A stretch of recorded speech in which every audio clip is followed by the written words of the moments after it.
There is no, oh, my lights. God dang it. DC, were you ready for your own live stream? No, I wasn't. I wasn't ready. Why do I not have any lights? God dang you. Oh, we're not connected?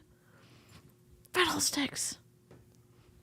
Okay, hello. The reason we didn't have any sound is because I didn't do any sound, but look at this. The unsuspecting stranger had better know the truth of wrong from right. 'Cause the eyes of the ranger are upon you. I saved that clip for this one because State of Texas, and even if you don't like the Walker, Texas Ranger person and like the guy who played that in real Chuck Norris in real life, it was a soundbite we had to do. How did I just realize those are actual headphones? Sometimes they're props, but they're real headphones. Oh, yeah, I know. It's just twisty. If you've never seen Walker, Texas Ranger, it's this like super old show about this. Chuck Norris is the lead actor, and he's in Texas and the Texas Rangers, and I just thought it was funny because Brittany Dawn settled, and we're going to be listening to her side of the story tonight. So, I don't know. I was just having fun. I also did for new snarkies. Look at this. I'd like to say welcome. Welcome to Illyria. Welcome, welcome, welcome, welcome, welcome, welcome, welcome, welcome, welcome, welcome to Illyria. If you've never seen She's the Man, then that's not going to make sense either. So, how is everyone? I took some medicine. I slept for about 20 hours. I had a good cry before this. I have hot chocolate. And, yeah. I wasn't doing the best because I got lots of messages in my private DMs about how the vid wasn't real. And then I had to delete messages on that video. So I wasn't doing a good mental health headspace. But here we are. I just took my medicine. I saved it for like right now. And then so I'm doing okay. Yes. My ex met Chuck Norris when he ordered a bunch of deep freezes for his ranch and he wouldn't take a picture with my ex. Oh my God. That's so awful, Jen. I'm sorry you wouldn't do that. I'm freshy fresh. It might be the light. I did do a skin treatment on myself. So my skin is like, and it's maybe blasting out my stuff a little bit. I do not know why this light corner is being like this. Let me fix it.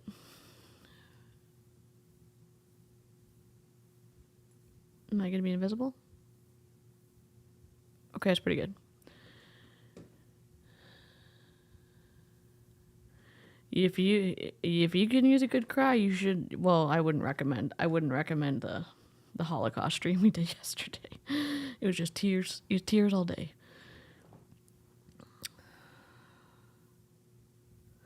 I tried to, but you have to pay for some stuff. I was looking on it yesterday, and I was like, I don't understand, because I was in YouTube Studio, and then it said pricing, and then you have to pay to use stuff, and I was like, I gotta ask Christy again. Yes, who are we talking about today? Brittany Dawn Davis. Now, I think her last name's Nelson. She's a public figure. She has been exploiting the heck out of her influencer status. She got sued by the state of Texas in 2019, or she was served in 2019. They just settled this month, 2023. So it's 1990 to 2020, 2020 to 2021, 2021 to 2022, 2022 to 2023. Do I have to do that every time? Yes, I do. Indeed, I do. Oh, wait. Can y'all hear me? Hello? I think y'all can hear me. Am I low? Testing. I've got some fans in the background.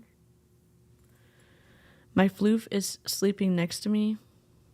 Oh no. Oh no. Don't don't feel bad. People trip all the time. I trip all the time. I'm sorry you're bruised. And I'm sorry your ego's bruised.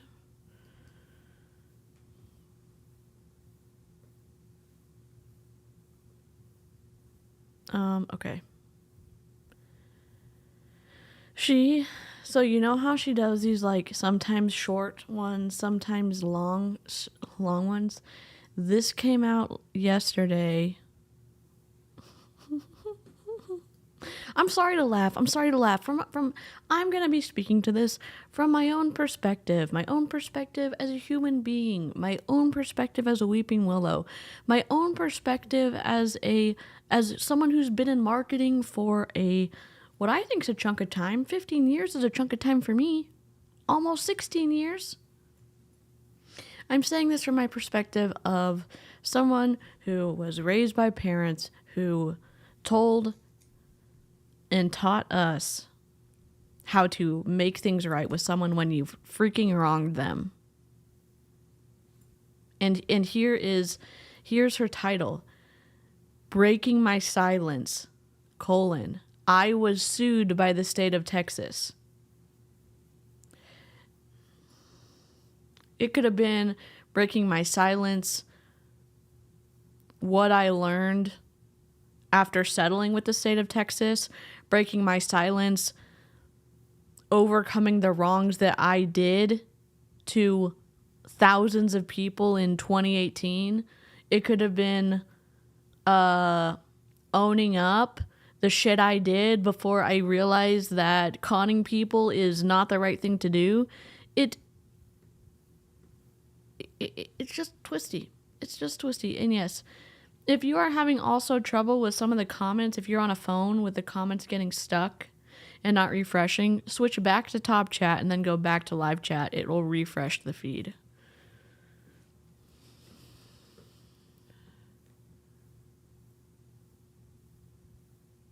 Pardon me while I play on the world's smallest violin for her. Yes. Y'all, if you don't follow Danielle, she's about to hit 10K. She's so close to hitting 10K. We know her. We know Danielle. She hasn't learned anything. I mean, I don't know. And so here's the caption. I'm going to read it in baby snark voice. And then we're going to play Texas Ranger again. Episode description. If you're new to the podcast, we'll put it over here. If you're new to the podcast or don't know, I was sued by the state of Texas in 2019. This has been going on for 4.5 years, and this will be the first time I'm speaking about it. That's a lie. I have made mistakes in my past that I have learned from, and I'm here to address those, take responsibility, and share how I'm moving on and forward. Falling flat on our falling flat on our faces and messing up is part of being human, right? And I, for one, really messed up. There is a lot to unpack.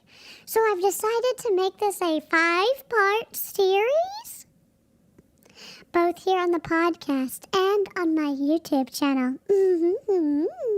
Since this has been the most challenging time of my life, I'm blessed to have my amazing husband, Jordan, by my side in this episode for encouragement and moral support. Oh my God. Here are a few reasons to listen to the entire episode with my husband, Jordan. Ma'am, we know you're married. We know that your husband's name is Jordan. Taking ownership of my mistakes. The darkest year of my life. Being sued by the state of Texas. Forgiveness and second chances. Growing and learning from mistakes. Listen. What is happening? Why are those your points? What? Alright, we need Walker, Texas Ranger. Just one moment. The unsuspecting stranger had better know the truth of wrong from right. 'Cause the eyes of the ranger are upon you. I'm sorry, I'm never gonna not enjoy that. I'm like never, ever gonna not enjoy that. We're going to use a lot of Baby Snark to get through this. I'm sorry. I am going to be as happy as I can. I had a rough day. I'm happy to be here. I'm happy that the live chat's here to work through this with me. Was he by your side when you were scamming people? Oh, Baron. Oh my god. 5 episodes, no apologies. The B-dub story. Oh my god, we should do that. I put her with, so, okay, if you don't know all the ins and outs of Brittany Dawn, she has since made a stance on, against Starbucks because of, I don't know what. I just don't like, she's making a stance on something. And so if you go into Google and type in Brittany Dawn Starbucks, you can just see hundreds of pictures with her in a Starbucks cup. And I'm just laughing. And that's why I did her with her little Starbucks cup on the image and then on top of the Texas flag. And I just thought that was appropriate. We're going to have to do part 1. Jenny, thank you so much. A super chat. Wait, we need to play a soundbite. We need to play. It's not even a scheme per se. It's not a pyramid scheme. It's not a pyramid scheme. It's not even a scheme per se. Brittany Dawn. It's not even a scheme per se. Talking to the state of Texas. It wasn't a scheme per se. I was just copying and pasting macros, you know? But we're going to hear. Oh no, what happened, Tracy?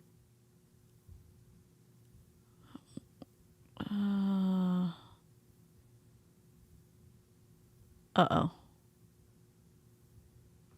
Yeah. I'm not saying you can't grow from your mistakes. I'm saying there's something to not separate yourself from the people that you've harmed and not to dehumanize them by using like the way you're talking about it as a way to distance like yourself from it. So maybe she won't.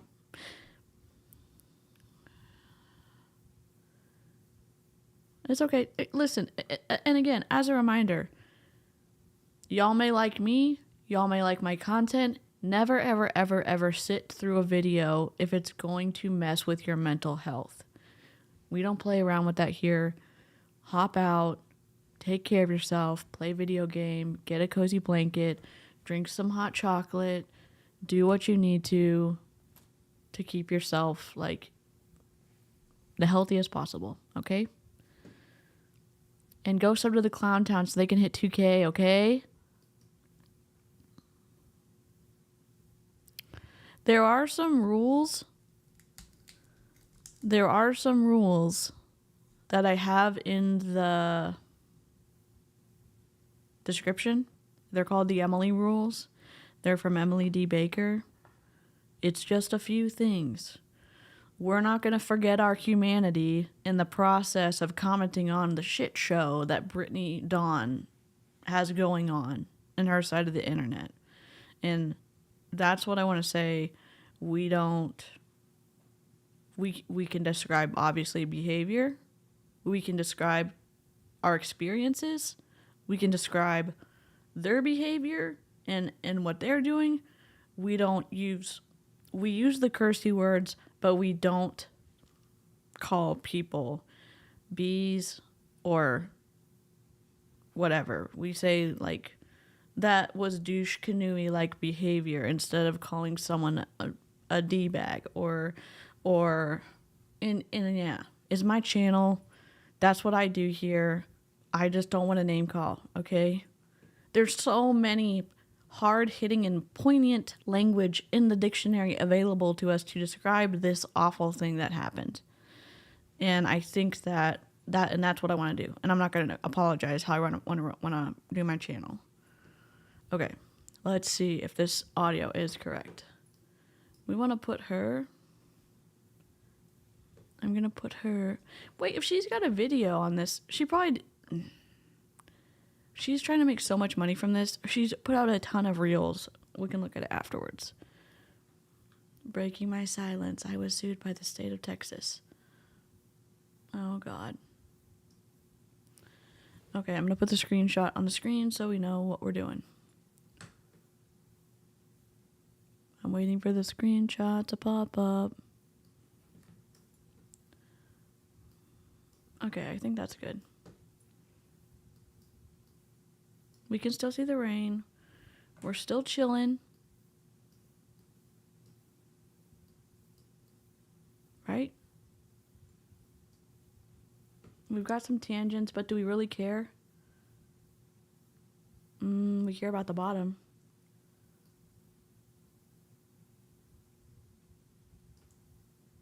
That's fine. That's fine. It's okay. Oh, twat waffle. Oh. Oh no, I am an ADHD medication rebound. I'm sorry, 𝐊𝐈𝐍𝐃. I don't think I've got the rules up in the chat.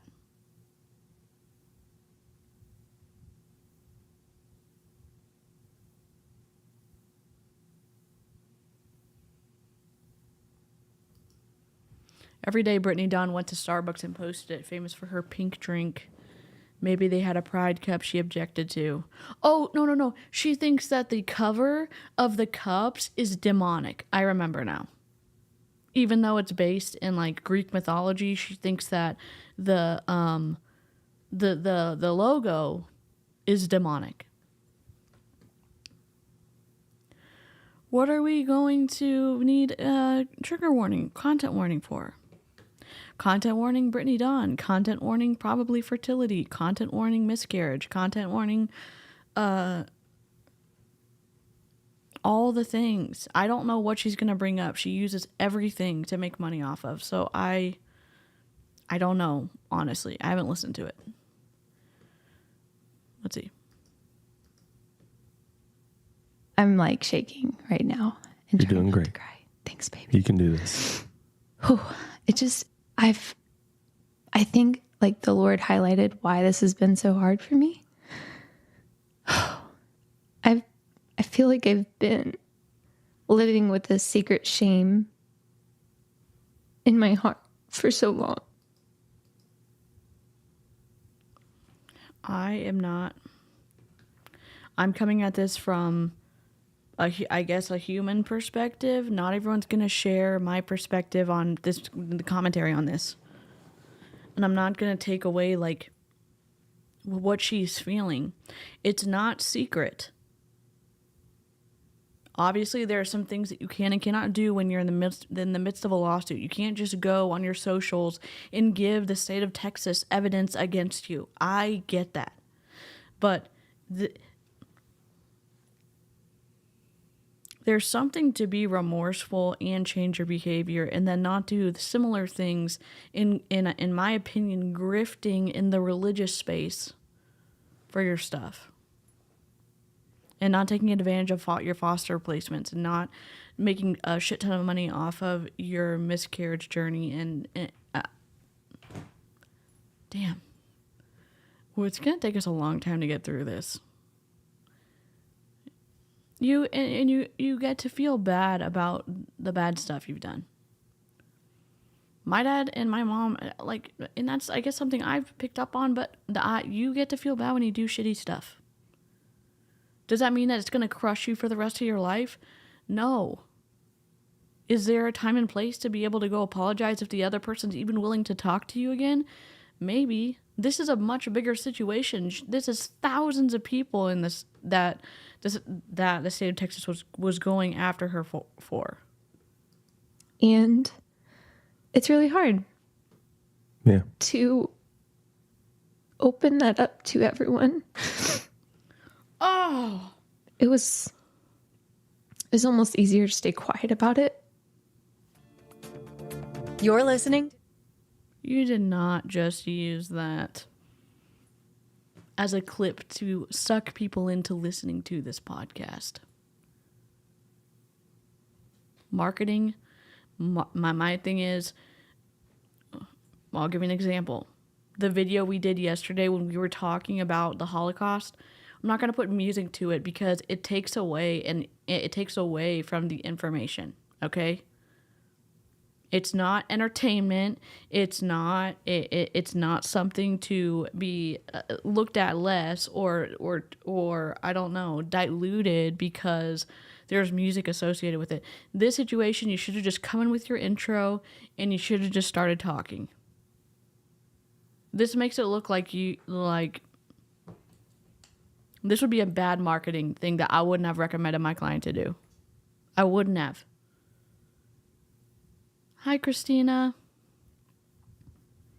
She is close enough to the mic to catch all the tears and the sniffles. Yep. I guess we still don't have an audio engineer. Chiseled and Called with Brittany Dawn, a podcast about finding freedom in imperfection and peace in your broken pieces through Jesus. Our prayer is that today's message will bless you, embolden you, and fix your gaze on the King, that it will stir up the calling God has placed within you. Without further ado, here's your host, Brittany Dawn. I would have made a different intro for this episode. I would have just been me. And I would have said, hey, this is going to be a 5-part series, and it's going to sound a lot different than what I've done in the past. And if you don't know, I just settled with the state of Texas with a lawsuit that I have been in since 2019 that had to do with people who bought my program who felt like they didn't get what I offered. And we are going to be talking about it in 5 parts. There's no intro. There's no outro. It's just going to be me. And also my husband's going to join me. So let's begin. Just, God, what do I know? I don't know anything. Welcome to the Chiseled and Called podcast. I am your host, Brittany Dawn, and I am here with my all-time favorite guest, my husband, Jordan.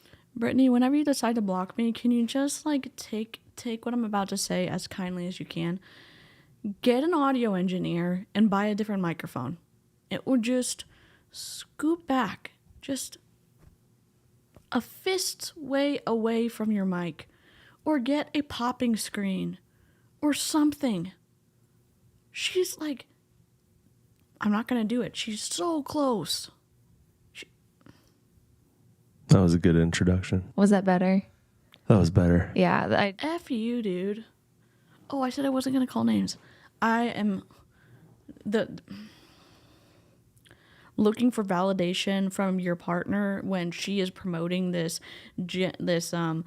traditional look at husband and wife or marital roles or whatever you want to look at it, since she's in the religious space, and then having his stamp of approval on this makes me mad. It makes me mad, even more mad than I am about the audio quality of our podcast. We don't need your input, Jordan. We did another one, and I literally was just like, I'm re-recording that because that sounded weird. I was just like, I'm here with Jordan, and it made it sound like he wasn't my husband. I was like, oh, man. Everyone on the planet knows that y'all are married. You've said it twice in the episode description, and we've probably seen him a million times on TikTok. Hi, Stevie.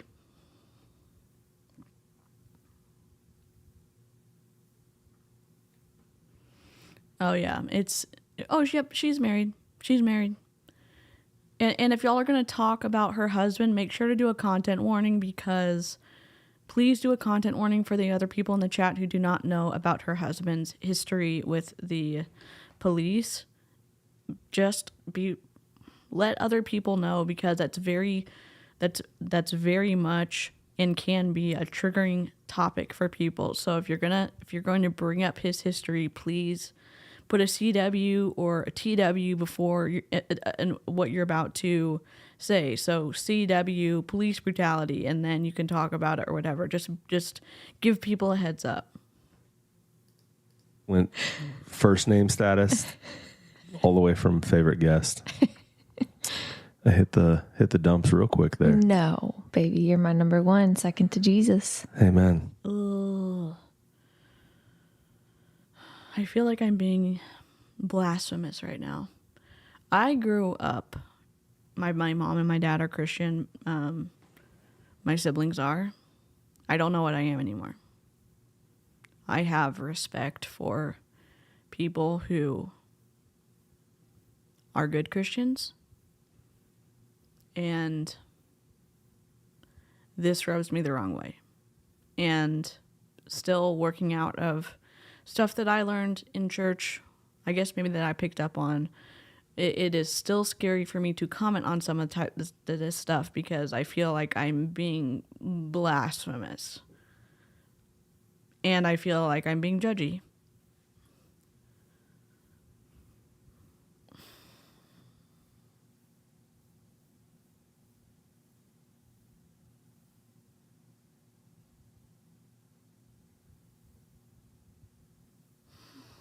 Sorry, this is like... I didn't think this was good. We were like 30 seconds in, or 1 minute 47 seconds in. Holy shit. Oh my gosh. Oh God. Amen. Well, in full transparency, gosh, why do I feel like I'm ready to start crying? And I love that for you. I love that for you. I feel that it is... I'm having a hard time articulating why them having this conversation that they've had probably more than one go through, because we heard them say that she didn't introduce him the right way the first 2 times, which comes across as controlling to me. I don't know why the way that it's being said, should it matter? Probably not. It's communicating something to me that is making me uncomfortable. And could that be just my own thing? Sure. let me think through like why it's making me feel funny. Okay. This is easily going to be the hardest podcast I've ever recorded. And I'm not going to try to hide my emotions. I'm just not going to do that. This is real. Yeah. So I don't even know how to give a little intro before I jump in. If you're new here and you don't know, how old was I? 28 years old. I was, sued by the state of Texas. I'm now 32. This has been going on for 4.5 years. And it has, this is the first time I'm speaking out on it. Raiders, you have come into the murk of Brittany Dawn, and she is telling us in the first part of a 5-part series why she was sued by the state of Texas. And we've only been 2 minutes and 42 seconds in. Her husband's already been his controlling self so far, and we are listening to lots of sniffs and a mouth so close to the microphone. If sounds are messy with you, then just don't listen. Welcome. Thank you so much for the raid, Savannah. Y'all, can one of my mods, I know everyone already has come from Savannah's stream, but if you can drop Savannah's Nightbot short key in the description, in the chat, that'd be awesome, so we can link back to her. Thank you, Savannah. Mommy Tsunami. There are 5 episodes of this fuckery, and this is the first. This is the first episode. Oh my god. JJ, welcome. Oh, we should have just done this. I'd like to say welcome. Welcome, Raiders. Welcome to Illyria. Welcome to Illyria. If you've never seen She's the Man, then you're not going to know why that is on my stream board. So, oh my god. Thank you for gifting 5 memberships. Jess and HR and Sheila just became a snarky hello. She's got to monetize her crime. She owes the state $400,000. Oh my god. Thank you. It is going to be rough, and I love your profile picture. Thank you so much. If you've never seen She's the Man, you have to go watch it sometime. It's like a feel-good movie. So we have that here. And we've got Baby Snark. I know Savannah has Baby Snark on her channel. We also have the Texas Ranger song that we introed this to because Brittany Dawn was sued by the state of Texas. So if you've never seen Walker Texas Ranger. The unsuspecting stranger had better know the truth of wrong from right. 'Cause the eyes of the ranger are upon you. I mean, that's what we introed her with. So welcome to the cheesiest channel on the internet with probably the most technical difficulties, and let's go. The most challenging I've got a shortcut time too. of my life. Yeah, Oh, good. I don't want to get too much into the weeds of that because I guess I could say this is going to be a series of not only on my podcast, but on my YouTube channel as well. There's going to be a 4, possibly 5-part series. So, like I said, there's just a lot to unpack. And this is Unpack. Christy said, remember, the settlement stipulates she cannot say she is innocent or not guilty, so let's keep our ears open for that. And if you want to know, if you don't watch Emily D. Baker, not everyone does, she literally says all the time, a settlement is not winning. A settlement is not winning at all. Oh my God. Sheila gifted 10 Snarky memberships? Oh my gosh. Thank you so much. Hearts and hype in the chat for people. Y'all are out of control. Thank you so much. Holy moly. I had terrible technical difficulties at the beginning of my stream today. No, y'all. The mommy tsunami royalty of YouTube right here is I'm sure they were not bad at all. I heard your Baby Snark voice. I love to hear it. I'm late, but listening on 2 times speed. I just noticed I was gifted a membership. That little symbol next to your name, if you're a member now, is a lint roller because we lint roll here all the time because I've got a floof. And my lint roller is amiss for some reason. But those are lint rollers. Enjoy your emotes. We're going to be making some more. We've got Happy Taters. We've got Aaron B's having a cult alert. We've got a cat saying what. We've got Twisty. We've got a pretzel Twisty. Yep, it is based on a Shakespearean play. Yep. Oh my God. That was me when I was trying to stream when I was at my house, when I had my mobile set up and my computer was like, we're never giving access to your camera and we're never giving access to your microphone. And then it would cut out. And so I had to do it on my iPad. So Danielle, Ryan, and Karina and Amy saved the day. We went through mediation and settled for a lawsuit. And man, a good mediator can get shit done. Indeed. Where is my lint roller? My dogs were in here. My dogs. My dog is over there, and the dog right in front of me. So, and we're also, if you're a member, we're doing a lint roller giveaway on the 24th. Which lint roller is it? It's the Flint roller, which is the best lint roller because you can twist it, lint roll, untwist it, put it in your bag.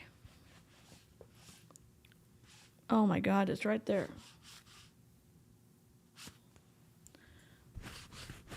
And we mostly lint roll the mic, which is this hypocritical of me to tell Brittany Dawn to scoot away from her mic when I lint roll my mic? I don't know. Maybe we just live in the hypocrisy today. Who knows? Oh my God. Back, had to make and eat dinner. You didn't miss much. We've been lint rolling. We've been raided by Savannah. Oh my gosh, Farrah, what? Oh, thank you for becoming a member. Where's the new? We've also got good. I find your lack of faith disturbing. We like Star Wars. We like Star Trek here. We just like good clips. We've also got kazoos because Kevin Tinter in Optavia hates kazoos. I'm not going to play the final countdown, but we do have this kazoo. Welcome, new members.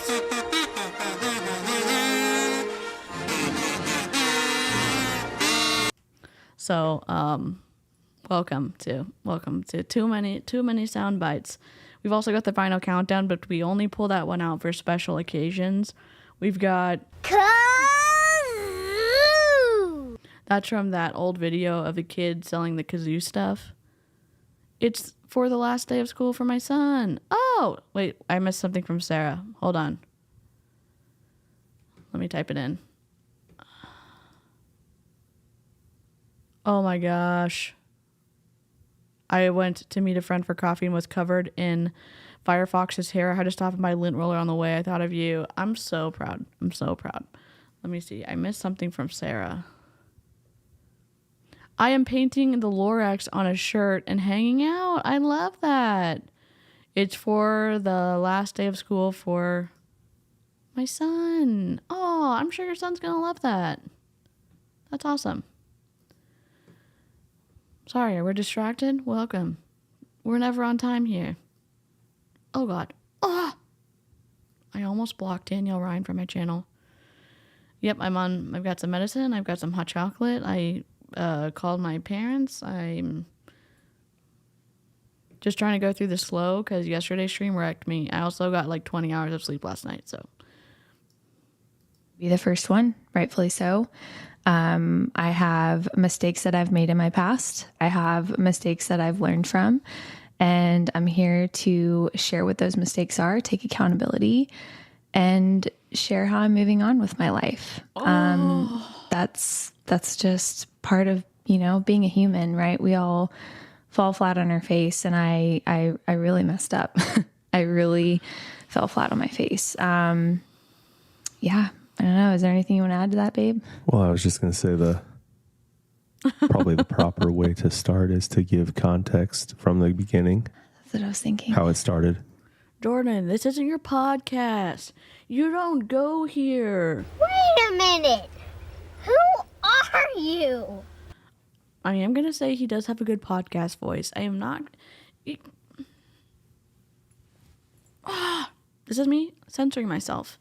Because we're not name calling. I'm just probably should start from the beginning. You're saying the person who has read every script for the past 13 podcasts couldn't have written a script for this? Because you're trying to be real with us? I'm oscillating between guilt of being so judgy of her and rage for her spouse. And also for the people who lost their hard-earned money to her. And then her so flippantly saying how she's going to move on. It's a lot to process. Where you came from. Mm-hmm. And go from there. Before I jump into where it all began for me, I want to say this. Here's the snark notes, 30 seconds. Brittany Dawn Davis or Brittany Dawn Nelson or whomever, she was a fitfluencer back in the day. And she has a perfect, or had a perfect, everyone's body's great. I'm saying she has the American idolized perfect body, low body fat percentage, wore all of the outfits that showed that off, has beautiful platinum something hair, wears makeup, eyelashes. It was in the space of being fit and being beautiful, and she became a trusted source on the internet, and then she monetized her following because she said that she could help people look like her too. And she was selling macros, like macro calculations, and was going to help them lose weight. And she also said that she had worked through content warning, eating disorder, that she had worked through an eating disorder, and she could help other people work through eating disorders. She got so much interest in her macro products and from the eating disorder perspective that she had an influx of people paying for those macros. She also had a fee on there, like a shipping fee. It was either like a shipping or processing fee, and it was an instant download, or it was an electronic email that they would get. So that was suspicious. And people all in the same group, I guess they were all in the same group from Facebook, and they were like, hey, this isn't the right macros for me, or this is the identical macros from someone else and we're completely different. And so the Attorney General of the state of Texas, however you want to feel about Texas, said absolutely hell no, served Brittany Dawn with the lawsuit, and they just settled last week or the week before. There's not a single day that goes by that I'm not grateful for this platform. There's not a day that goes by that I don't realize now how much of a blessing this platform and all of my platforms are. It's truly an honor to be able to show up every day and not only share my life and our life, but to share the love of God now. Because that's not who I am. And then after she got served, she had a reconnecting with Jesus or God, and became a Christian or a born-again Christian, and has been monetizing her following for Christian retreats ever since. And sharing twisty, scary theology as well. Was even 4 years ago, right? And so I want to start with a scripture, and it's Luke 12:48. And it says this: "But the one who did not know and did what deserved punishment will receive a light beating. From everyone who has been given much, much will be required. And from the one who has been entrusted with much, even more will be expected." I have lived out Luke 12:48 over the last 4 years.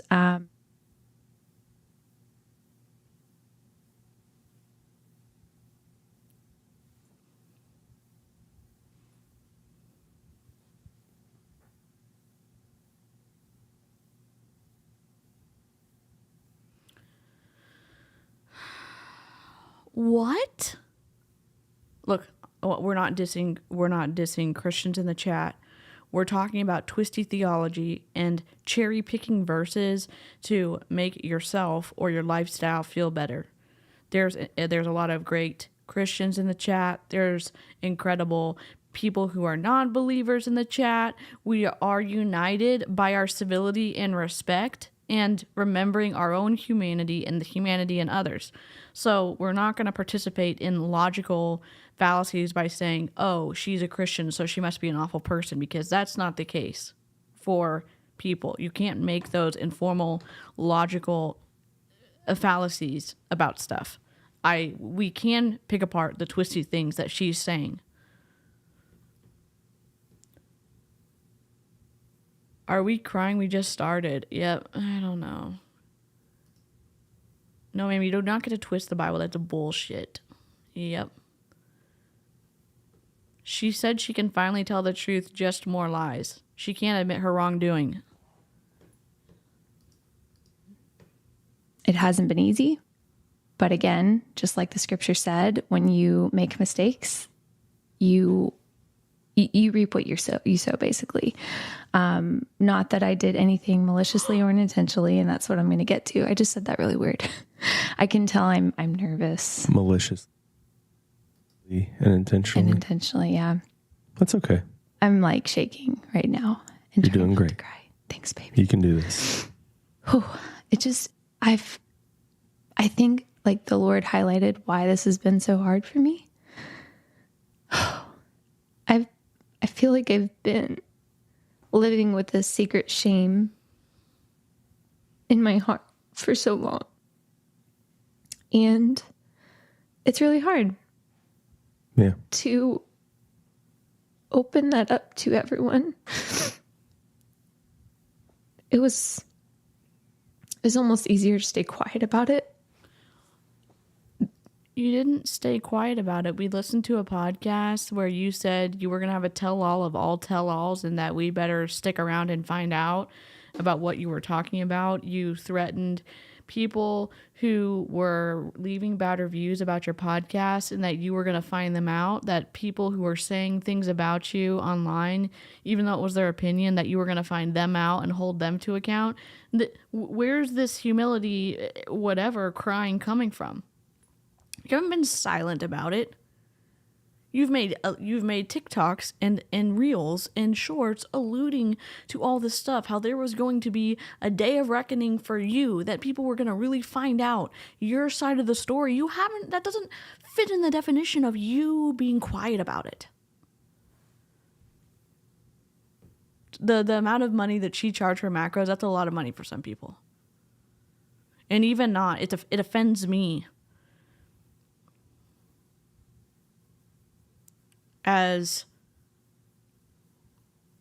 someone who has had their dad like have a business and to offer a service, and one, for him not to get paid for a service, but if he would have ever charged for something and not given them what they had paid for, that would have been unthinkable for him.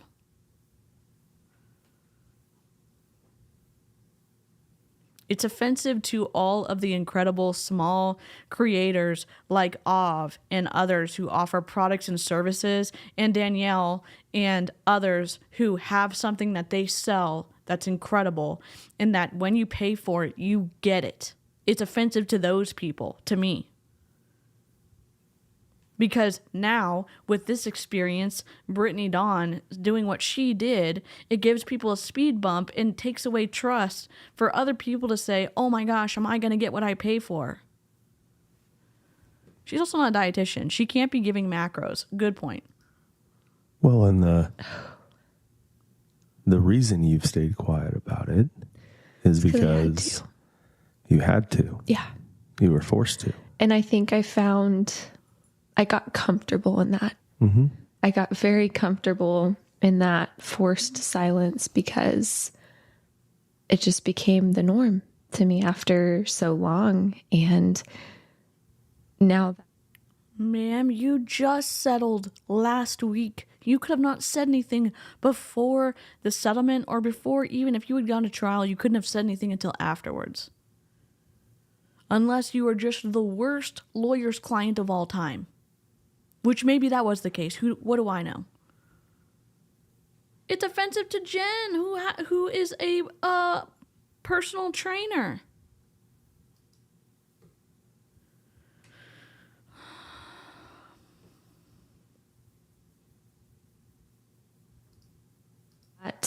The time is here to speak. It's like I was anticipating it so much for so long, for years. I was ready. I felt like a horse that was at the race in the gates, just like prancing, waiting for those gates to open. But now that they're open, I'm terrified. I'm terrified because I know what the internet's capable of, but at this point. Oh, don't put us in. So I know the internet can be awful sometimes. I know the internet can dox people. I know the internet can threaten people. I know the internet can swat people. I know the internet can be a bad place.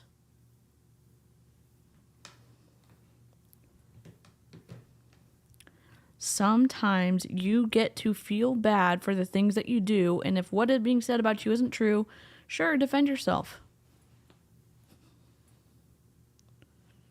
But. I don't want to invalidate what I just said. You're a public figure, and what? The internet is going to be awful to you? No, I hope not. I certainly hope not. I don't think that saying in the comment section, as a public figure and as someone who maybe used to like you, as I've seen other comments say, I'm disappointed in how you handled this whole process. I'm disappointed in how you handled people giving you money and you copying and pasting, and that deceptive part. That's what I am frustrated with. It's twisty. I have nothing to lose. Mm-mm. Well, I've lost so much. And What have you lost? I know I'm pausing it. If this annoys you, I'm not the channel for you. You had a video on your YouTube on Reels, and sure, we get paid a lot less for Reels. But I think her CPM is much higher than us because she has a lot more than me. With my 2,000 followers, she had a reel for her miscarriage that had 28 million views. She's had reels that have millions and millions of views consistently. So she's making money off that. She's making money off of her brand partnerships on TikTok.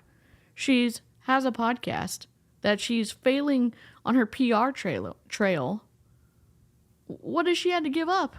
$400,000?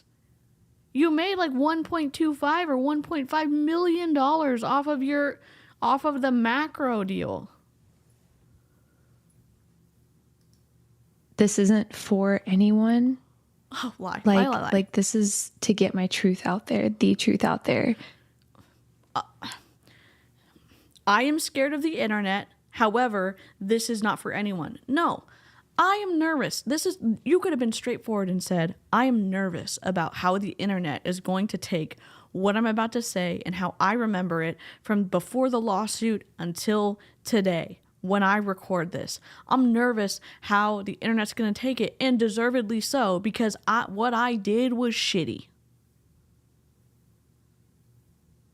And this is for me, and this is for the internet, and this is for an additional backstory. If you want to know from start to finish, from my perspective, what I think happened, and you can also go read the documents that are not sealed.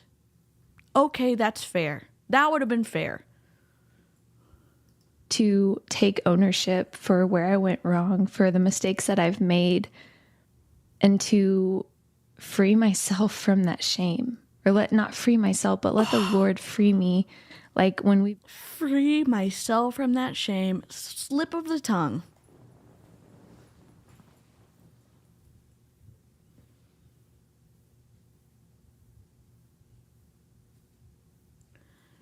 I don't know. There's shitty stuff that I've done that I'm always going to feel bad about.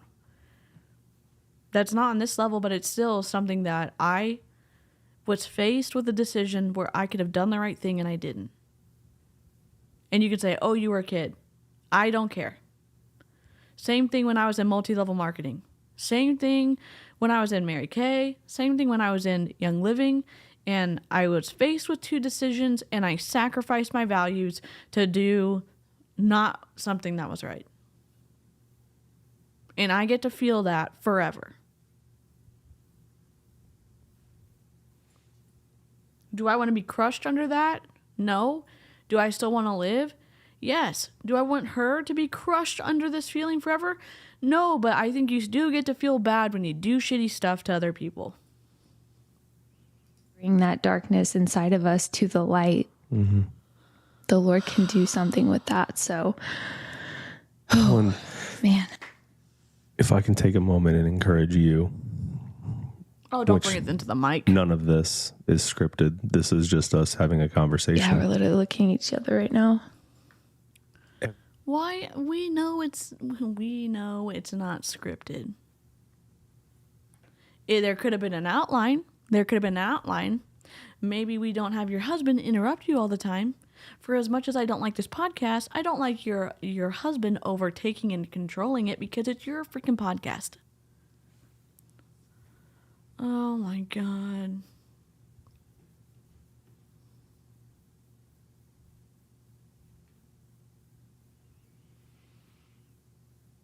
Do we not hire a PR team? I don't think she did. Single person that is listening to this, including the two people recording it, are not perfect. Yeah. No shit. Nobody is.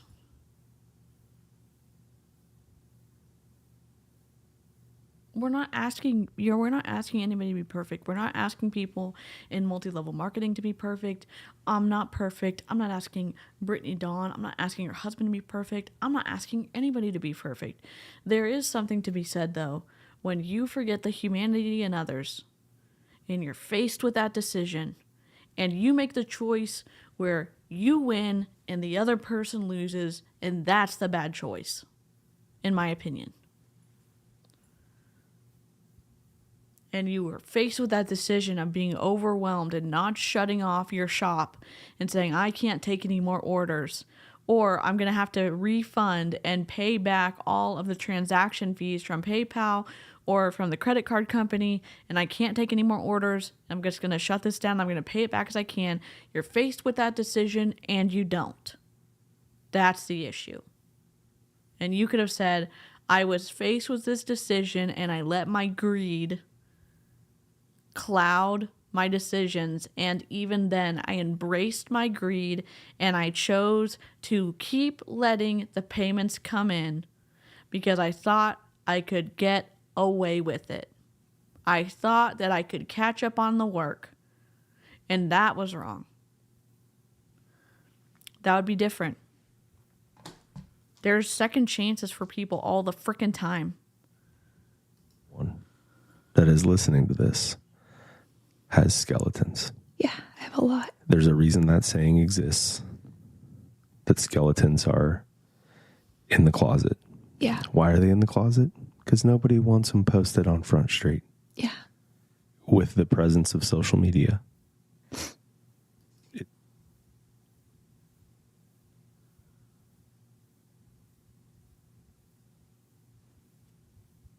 I'm sorry I'm having to take a lot of pauses. This is making me mad.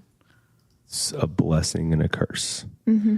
Because your skeletons are right on Broadway. Yeah. For everyone to see. And tell your truth. Go from there. Tell the truth and go from there. There's a difference between your truth and the truth. And sometimes there's room for both. And in this situation, there needs to be room for the truth. Hi, Romeo.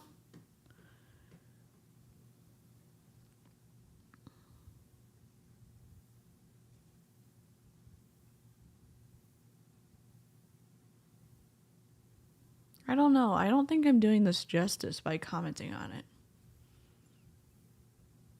Start with from the beginning. And I'm going to challenge you that I think that when you get done with this, you will feel freed from that burden of shame. Yeah. Or at least when it goes live. Yeah. Yeah.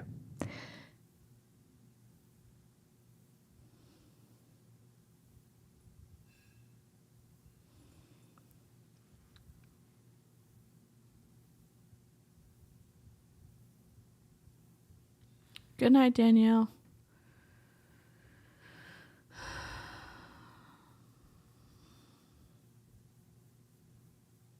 Hi, Victoria.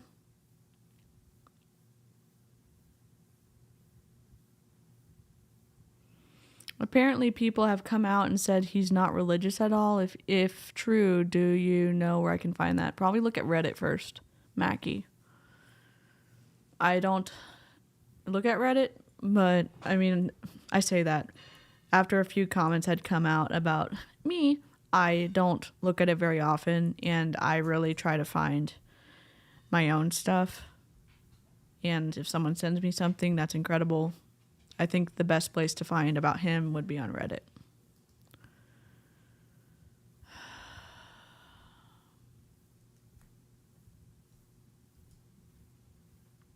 Yeah, and take care of yourself. If I know, as someone who is very sensitive to different audio stuff, this is like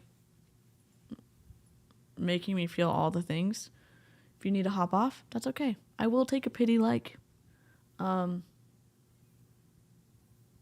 we're just going slow, and if that's not your speed, I'm sure there's going to be someone else incredible covering it. B. Haney covers it. I'm sure Kia's World is going to cover it. I'm sure that maybe Chelsea or Isabella or Deanna or someone else is going to cover it. That's going to go faster and it's going to be better.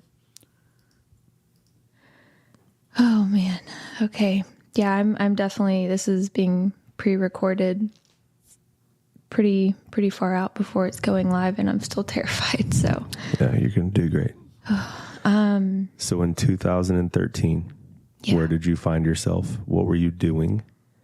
Yeah. And how did you come about into the fitness industry? Well, I do not have perfect audio. I don't expect people starting out their YouTube channels to have perfect audio.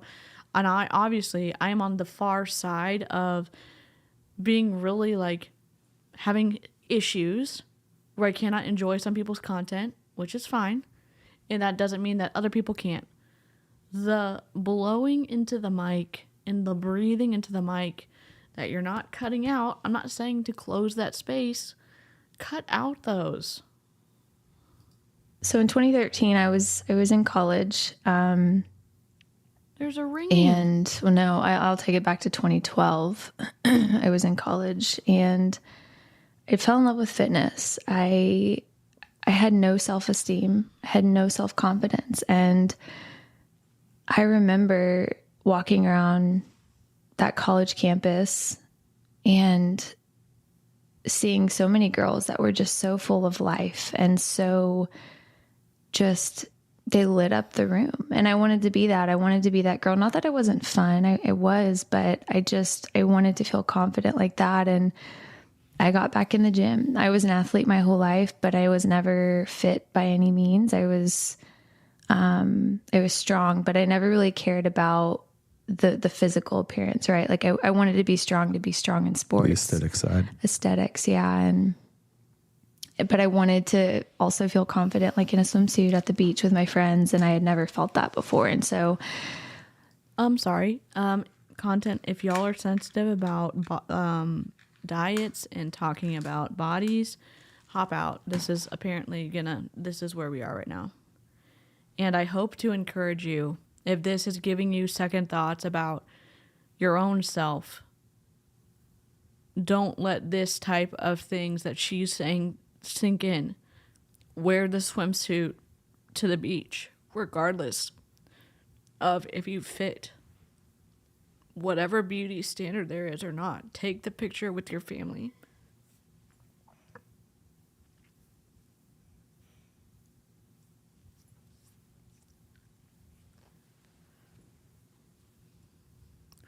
I've seen pictures of her where she's done it before and after, where she was very thin, I guess before she started working out, and then her beauty influencer pictures. And I don't think that is going to be an excuse for her to say, I love fitness so much and I wanted to help other people. Well, if you do, then you get the certification so you don't fuck around with other people's bodies. I don't know. Or you go to school to become a registered dietitian so you can actually help people like Kat Benson does, or other registered dietitians. forward to 2013, I ended up losing weight and I fell in love with fitness. And Hi, Stevie. I, at that point, had started working at a gym. I had been an athlete my whole life. I knew how to lift weights. I knew the proper form. I knew all of that because I had done that since I was in like 8th grade. And now, I mean, gosh, it's 15 years of being in that scene. And it's just like, it becomes part of you. And so I knew what I had felt inside, and I wanted other women to feel that too. And I never had the intention of starting a business. Gaining that confidence. Yeah, I just wanted women to gain that confidence. And I don't want to say it was the height of Instagram. It wasn't. It was just when it first became a thing. And I had created an account solely to post my fitness story, my fitness transformation. At this point, I was competing in competitions, and I will be the first to say it was a very, very drastic transformation. I didn't look like the same person. I didn't look anything alike. I mean, you couldn't even tell it was really me, but it was. And those ended up getting a lot of attention, a lot of, not bad attention. There were so many women that were just like, hey, like, what did you do? I would love to know how you got from A to Z. I have a similar body type. I want to reach goals too. And nothing I've tried has worked. And I started, I'll never forget. I think I still have them. I started taking a journal with me to the gym, and I started writing those workouts down to a T, like how many sets I was doing, my rest time, like everything. I wrote it down with a pen and in my journal. And for, however long I was at the gym that day, it was just me in that journal. And I tracked and I studied what was working for my body. And at this point, I was also working at a gym as a personal trainer. And so. Is she NASM certified? Does anyone know? Hold on, I'm gonna look it up. Jen Baruso, do you? I know I pronounced your name wrong. Hold on, NASM database. Validate credentials. NASM.org. First name, Brittany Davis.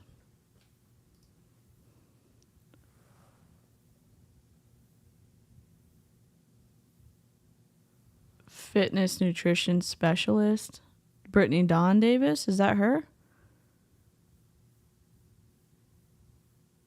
That couldn't be her, could it? Nelson.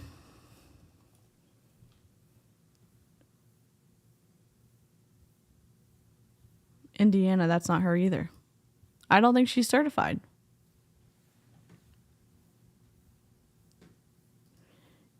And again, I know that Jen is probably going to lose her shit listening to this. Just because something quote unquote works for you doesn't mean it's going to work for somebody else. You don't know their health history. You don't know the prescriptions they're on. You don't know other things in their body that are going on that you do not have to deal with. You don't know. You're fucking around with people's bodies and, in some ways, with their mind a little bit. That is why working with a registered dietitian is such a valuable tool when you are working with a certified personal trainer who knows not to overstep their bounds. Yes, that is her. I don't think she is anymore.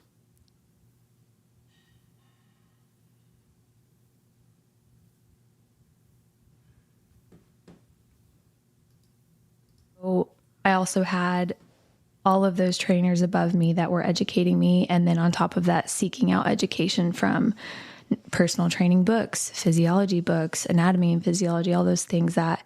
What are we listening to? Autumn Calabrese? What the? This is making me. I am angry. She's not making me angry. I am angry at someone who doesn't take the time to become certified. And then says, oh, but the reason I wasn't certified is because I had a lot of people training me and I had a lot of books I was reading. So then go take the test. Go make sure that your knowledge is at the bar that everyone else is supposed to be at. Any personal trainer would do to increase their knowledge and gain wisdom in that realm. And mind you, at 2013, I was 22? I think I would have to get a calculator to find out the age. 21 or 22, yeah. Yeah. There are people.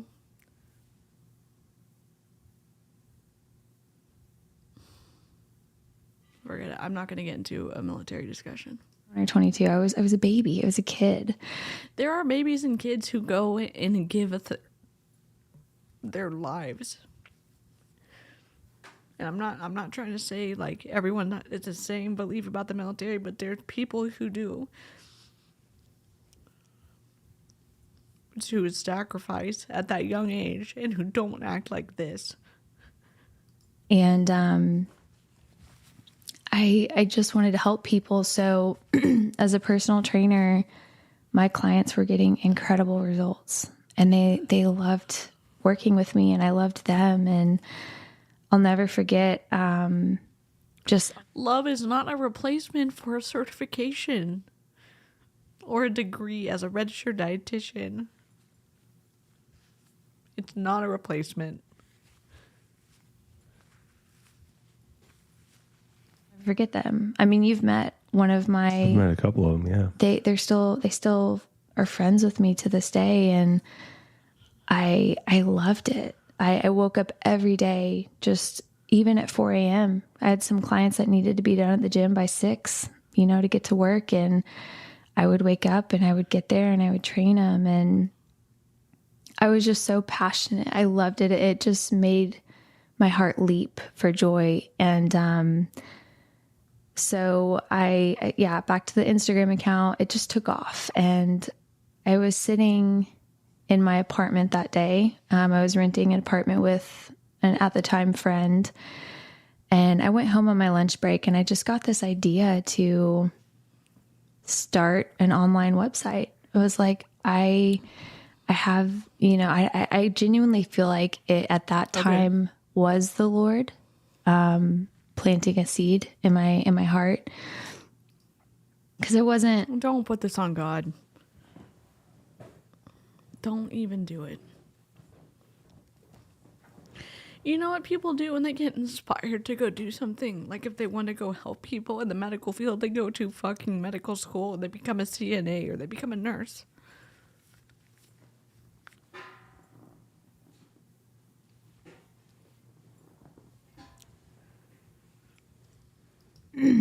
By no means was I running from the Lord at this point in my life. I was a good kid, and I gave my life to Christ when I was 16, and that testimony is a video in itself later on, but or a podcast later on. But I had this idea, and I took off with it. I had no idea how to build a website. I had no idea what I was doing, and I remember Googling on my really, really just broken down laptop, how to build a website. And I started one.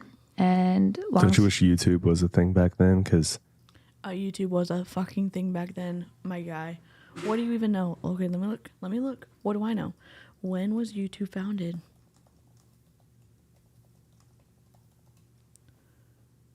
(2005). YouTube was around in 2013. It was around in 2012.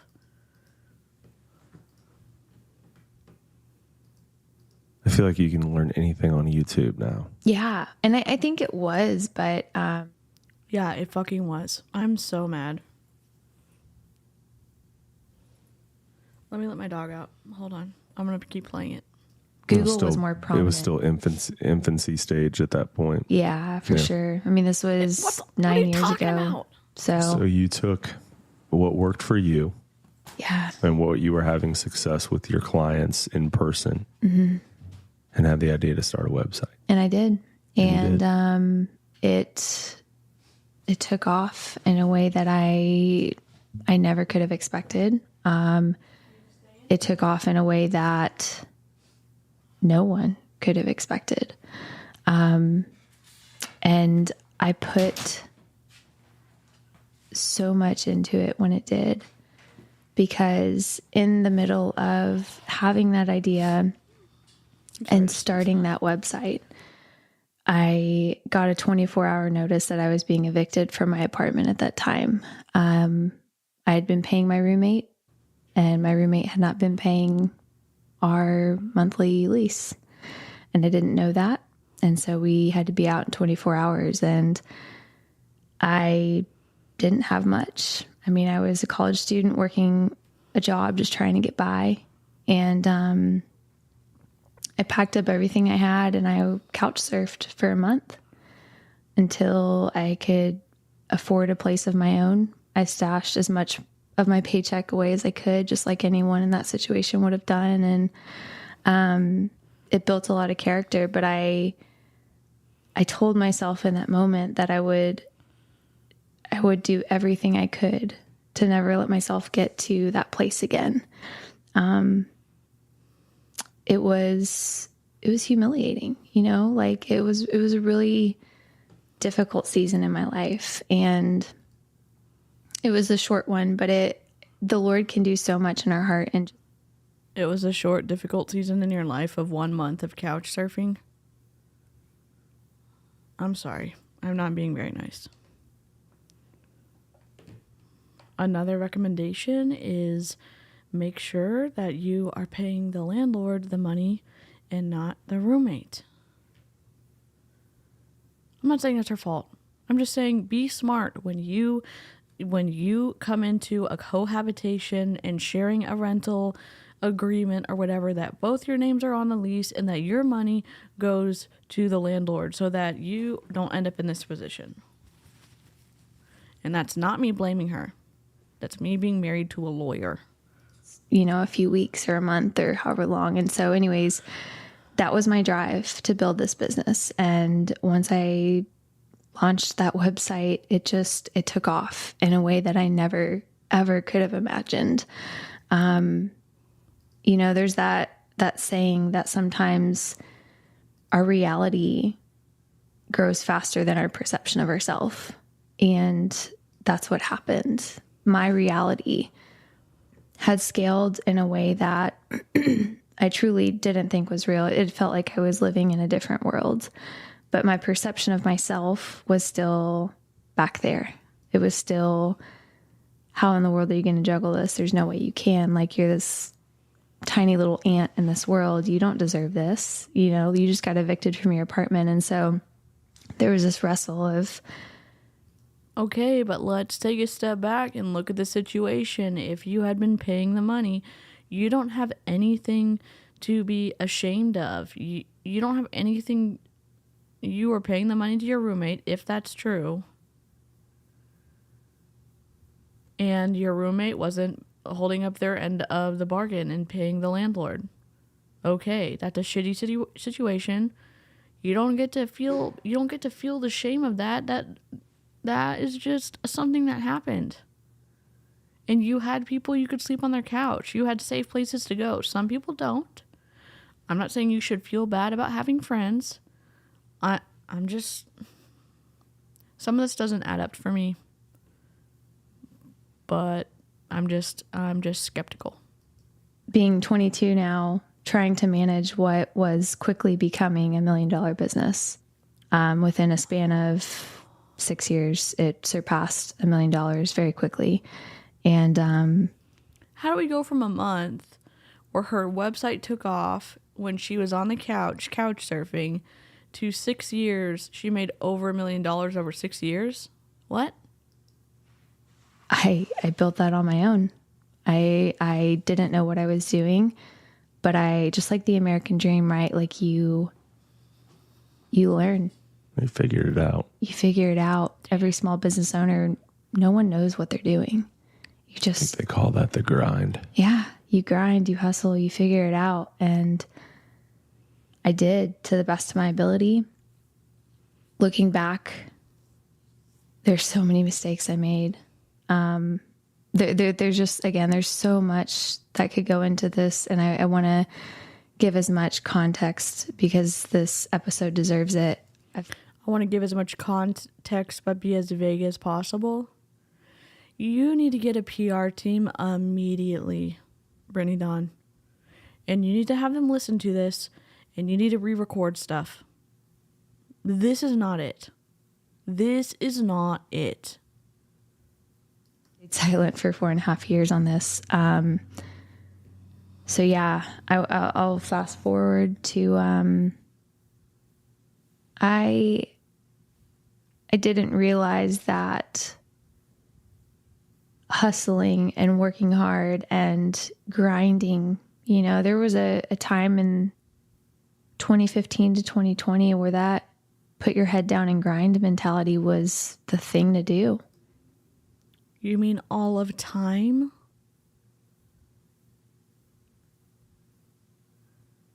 What about in the Great Depression? What about, just every time ever? What about today? What about people who have to work 3 and 4 jobs just to keep food on the table and their rent paid? And even if they have that, they may not have enough for health insurance. What are you talking about? Oh, from 2015 to 2020, there was this put your head down and grind. That's been for forever. Ma'am. You don't know what you're talking about. You do not know what you're talking about. And I didn't realize that was quickly going to backfire on me. I saw myself as the solution. And at this point, I was not living for the Lord. I was so conceited and just self-absorbed. And it's hard to not be when you're in the fitness industry to the magnitude that I was. But at the end of it all, I still loved my clients. I still loved helping people. I still loved seeing those women get their results and getting those emails and seeing how happy they were and how just grateful they were, right? Well, that's the part I think that gets lost in a lot of this is, and I know you're going to cover it in a minute, but there were some. Then let her talk, sir. And again, I can't be like, oh my gosh, my parents were so great. My parents are great.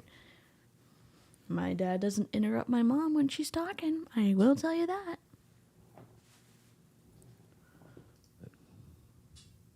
Fell through the cracks. Absolutely. That's what I was going to Didn't get what they... That's what I was about to say.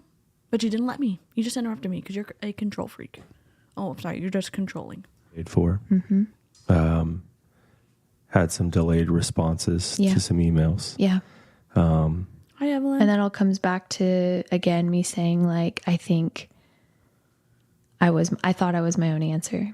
Yeah. I thought that if it needed to be done, I could do it.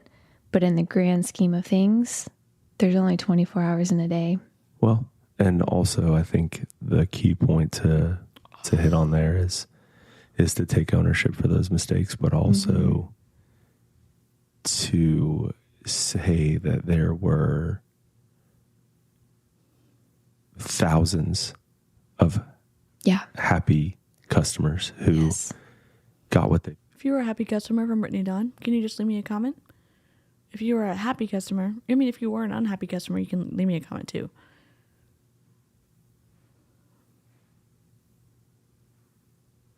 What do you do when you have an unhappy customer? You can make it right with the person.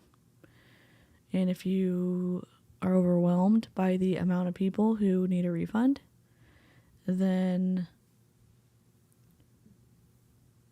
you hire the person to help you get that done. You close off any new incoming orders or any new purchases. You put on the website a message because you shut it down so they see one message that we are working on making sure that the refund requests are taken care of first. And at that point, once those have been completed, we will continue moving forward. But that didn't happen. Had results. Yeah. Or may or may not have had results because at the end of the day, what you were putting out could have been the best thing in the world. Yeah. And it doesn't matter if that client doesn't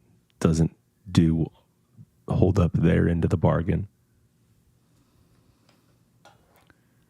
Jordan. So you're saying the people who were unhappy didn't do enough work because Brittany's program was perfect? Sit down. What the hell are you doing on this podcast? What the hell are you doing on this podcast? You know how messed up you can really make someone by giving them macro recommendations when you're not a registered dietitian? When maybe you don't even know about their allergies or their sensitivities or interactions between their prescriptions and maybe some sensitivities that they have? Oh yeah, a registered dietitian would know that. Oh, but Brittany's already read a lot of books. Okay. But she's got a really good heart, and her clients loved her. Because that should be enough. No way in hell. Yeah. But there were thousands of women. Over 5,000 clients. That were yeah, very, very pleased with the product that came forward to them? That was throughout a span of 7 years. I had over 5,000 clients. Quite a bit of those were returning clients. Is this going to be an actual apology, or is this your tour to say you really shouldn't have gotten in trouble?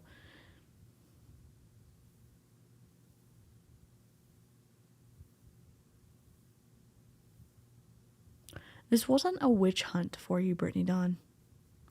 It's not the enemy coming after you. It's not some conspiracy by Satan. You can look in the mirror and know that what you did was the wrong thing. And you got a deal by not having to pay back more than $400,000. Who would come in and purchase, 2 or 3. I had some that... Oh, we're changing the name of the series right now. A series of unfortunate excuses. Brittany Dawn breaks her silence, part 1 and through part 5. We're taking a screenshot of this. Can I use this as a title, please?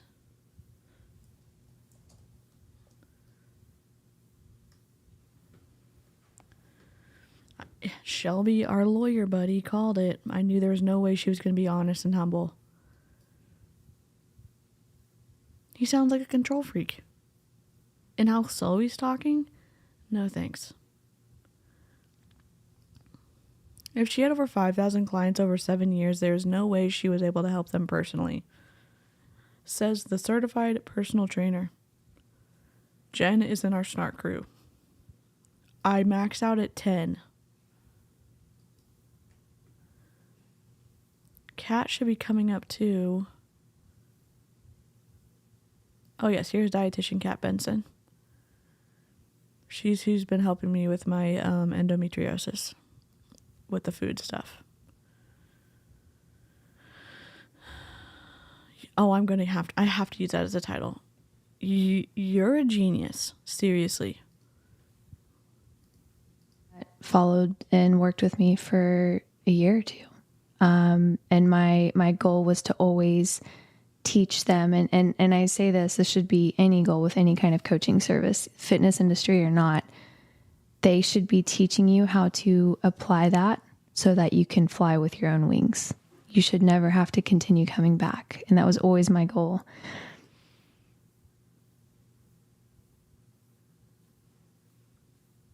My BS meter is going off. And if you like Brittany Dawn, and if you find this video, I'm sure you won't because I'm quite small.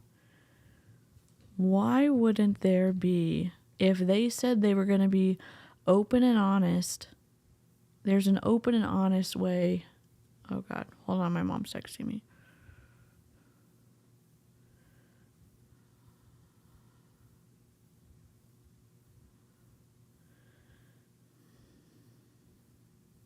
Yes. I'm going to close the door because my mom's going to turn on the vacuum. It's the remote one. So yeah, back to the hustle grind, the dangers of that. So I worked sun up to sundown. I had no social life. I was so overwhelmed by the influx, and on social media, I looked like I had it all together. And behind the scenes, I was drowning. Like, did y'all have sound? It still gets me emotional. How I thought that was healthy. Sorry, it wasn't. Mom. And because of that, I made a lot of mistakes. I let a lot of emails slip through the cracks. I let a lot of emails not go unanswered necessarily, but did not get the answer that they deserved. There were girls that did not get their plans. Again, it was never malicious, but with the influx of emails, it happened. So hire someone and teach them how to respond to the emails. Oh my God. Okay, thank you. Sorry. That notification, I don't know how to turn it off, and it's my mom, so I want to respond to her. Oh, shit. There's going to be another notification sound.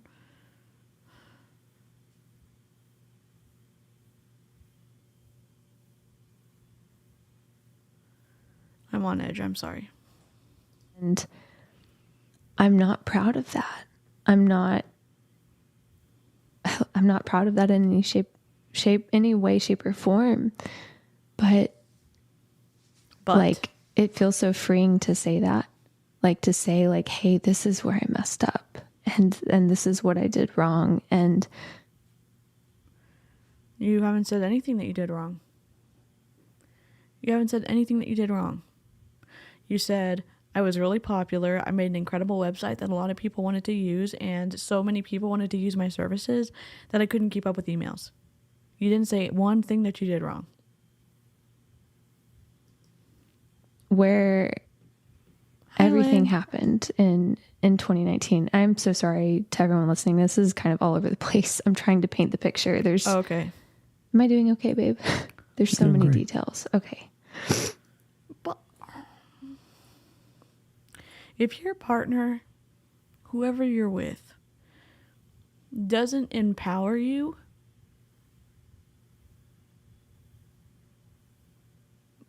I've got questions. I understand saying,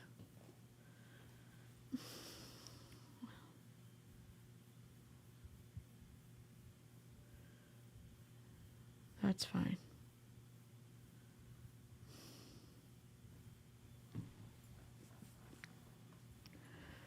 I do not have at all a perfect relationship with my spouse at all. And it is difficult living apart. And there's other life stuff that's difficult. Being in chronic pain is a stressor on the relationship. I'm not trying to say like, oh, I'm coming here from a perfect relationship and I'm going to say this. My ears perk up when she's continually looking to him to say, oh, it's okay, babe. And my spouse has something different. It's and my dad does the same freaking thing. You have to look at yourself in the mirror and take ownership of the stuff that you were responsible for. And there isn't going to be a change in the amount of love, but there's also not going to be us condoning, or we're not going to be condoning that behavior. And we're not going to create an environment where you get to feel good about awful behavior. Hi, Whittier. Thank you so much for the super chat. That's super kind.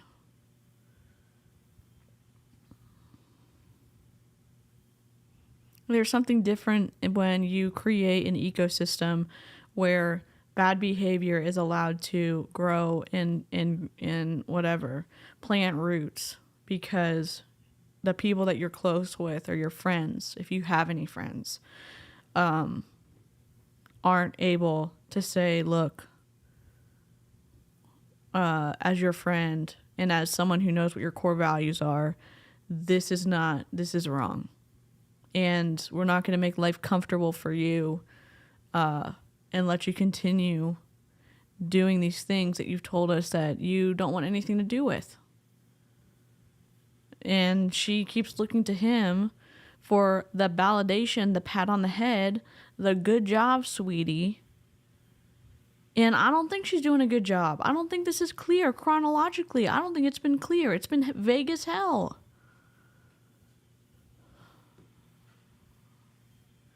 I'm one of the ones she scammed.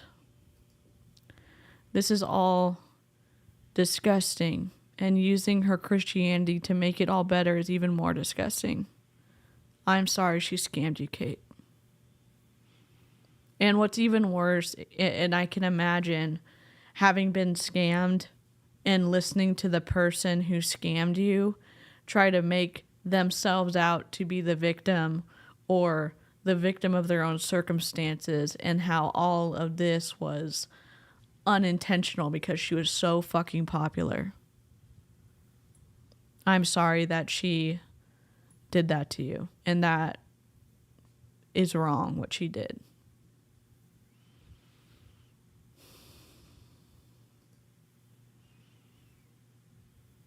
I think there's a lot of empathy and support for you in the chat.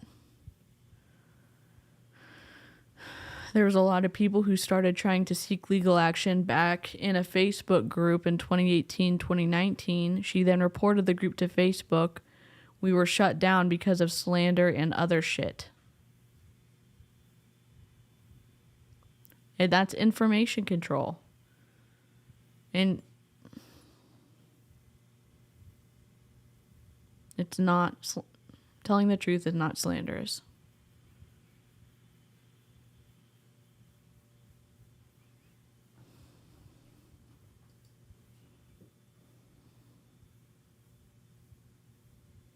They had a time to edit this to make sense. They sure did. Do you forgive her, DC? Do I forgive who? Brittany Dawn?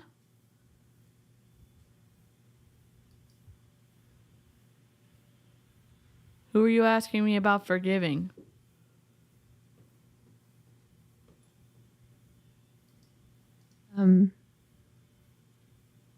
So leading up to 2019,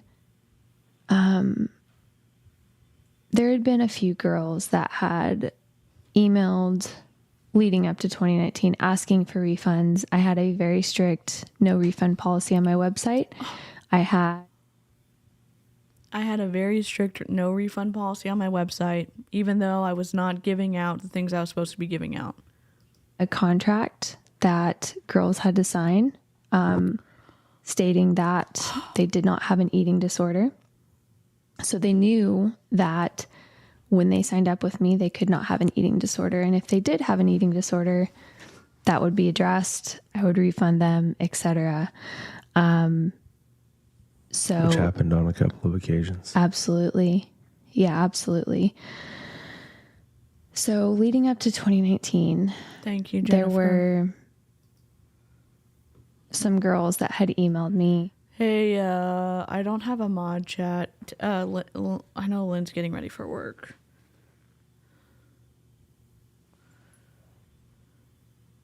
I'm gonna, Twitcher, I'm just gonna put you in timeout for, okay. Lynn, thanks. I wasn't sure what was going on, so thank you. Sorry, mods, thank you. Asking for refunds. I said, hey, you got the program that you paid for. I had a very strict no refund policy. And it's a tricky world with digital goods because it's a tricky world with digital goods when the goods that I gave you was not what they paid for. It's hard for me not to say F you. Thanks, Jessica.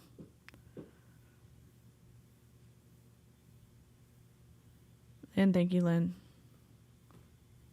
People can easily pay for something, You're good, Tanya. Get that digital product, and then request a refund, and they still have their product. Well, my favorite analogy around that came from another person, but I have their permission to use it. This wasn't a vacuum from Target. Yeah. You buy a vacuum from Target, and if you're unhappy with it. Yeah. Thanks for the thumbs down. I know it's just one thumbs down. I get it.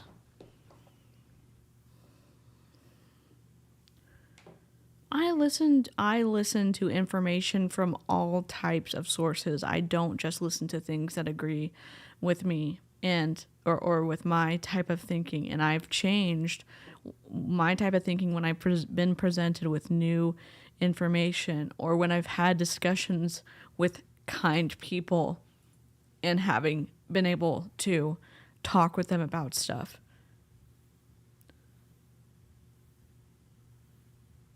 We're listening to Brittany Dawn, and she's saying she's breaking her silence that she was sued by the state of Texas.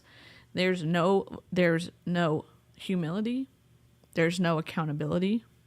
There's only the defense of why she did what she did.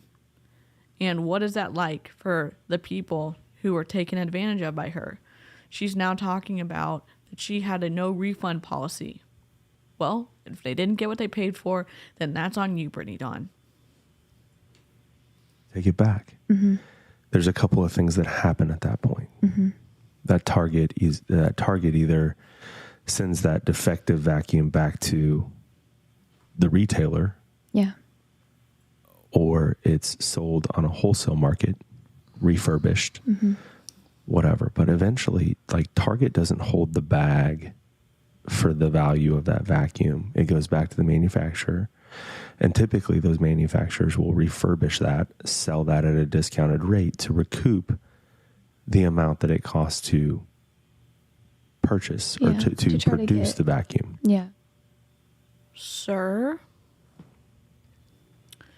you sold a copied and pasted macro calculations for an individual person. This isn't a vacuum.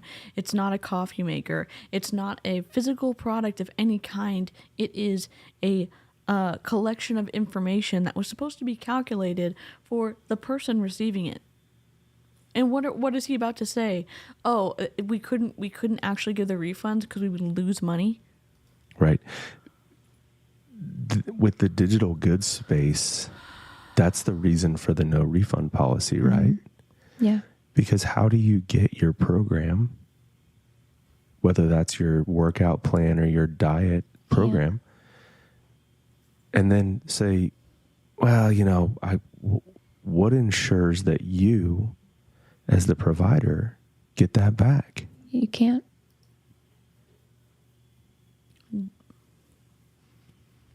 I was about to cuss.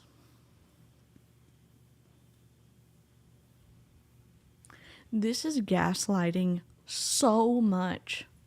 I'm not even the one of the parties harmed by Brittany Dawn and from what she did to the people. I'm not Kate. I'm not anyone associated with it. All I know is that the only reason I knew who she was is because when I was in Young Living, my upline thought that she was the bee's knees of bold Christian influencers, making a stand, whatever. And then we listened to this.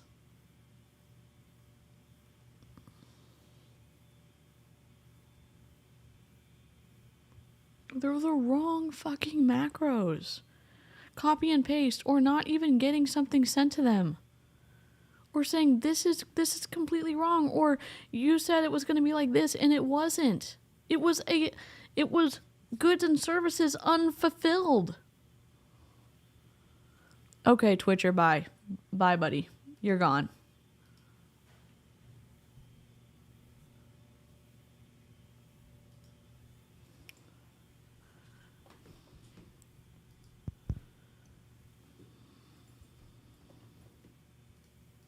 There's nothing.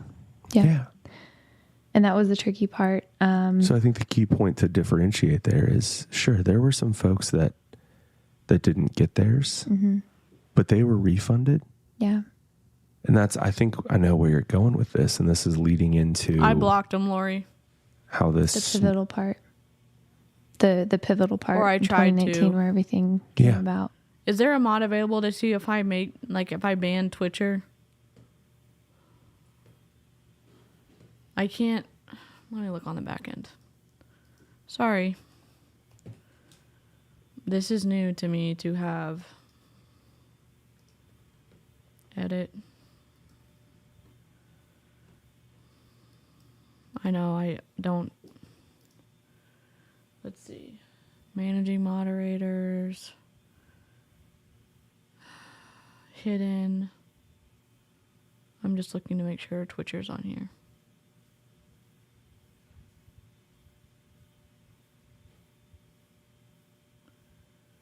Yep, okay, we're good. They're on the ban list. All right, thank you. Sorry about that. Yeah, go ahead. Yeah, so again, there were quite a few women that had asked for refunds. I politely said, hey, you already got your program. Like, this is my policy, XYZ. And it just didn't go over well with them. And so moving on to 2019, to my knowledge, and I don't know, you can correct me. I think you've seen it before you deleted Facebook. There was a group created, like Brittany Dawn Fitness. Yeah, there was not a hate thread, but it was like it was a group of like women going through. You can tell exactly how he feels about women just by listening to him describe this group. The program that wanted a refund, basically. Well, I think there was the initial group was a group of women who were all clients sharing their experiences and whatnot. And that was kind of spearheaded by a couple of folks who I think reached out and maybe did get a refund. To which... And that was the other thing. Hang on, let me interrupt you right there. That was the other thing, was it was a case by case. She's settled with the state of Texas, and she's not ever allowed to do any type of business where she is giving fitness or macro calculations ever going forward, or at least in the state of Texas. She's settled, so she made an agreement with the state of Texas that she is on a payment plan to pay them $400,000 over the next year and a half. That's from what I understand. And now she is on her PR campaign about why she really had the best of intentions and how she was targeted by the state of Texas, and that, everyone just didn't understand how good of a person she is. That's the undertone of what I'm listening to. He's a control freak. I didn't mean to say it like that. He seems like a controlling person. Jesus. I stated that from day one because every situation was different. And I say that because I can now say that some people didn't get their training plans. Some people did get their training plans. And so for the ones that got their... The majority of people did get their absolutely. Like 97%. There were that 3% that slipped through the cracks. And not even 3%. It was like 2% when we really do the math of everything. So then this is so sloppy. You should have specific answers ready if you're going to do a tell-all about how you really aren't that bad of a business owner. Do we have detailed information? No. Do we have detailed percentages? No. We have excuses. So it was a case-by-case basis. It was a case-by-case scenario, which it should have been. And I mean, I think I remember seeing a situation where there was a plan that was purchased. There was a plan that was formulated and sent out to a young lady who, a young lady, very, like I'm saying, within like a week, very, very shortly after that, had a pretty catastrophic injury that needed surgery, and was like, hey, within my first week of this, I got hurt. I have to have surgery. It's like a 6 to 8 month.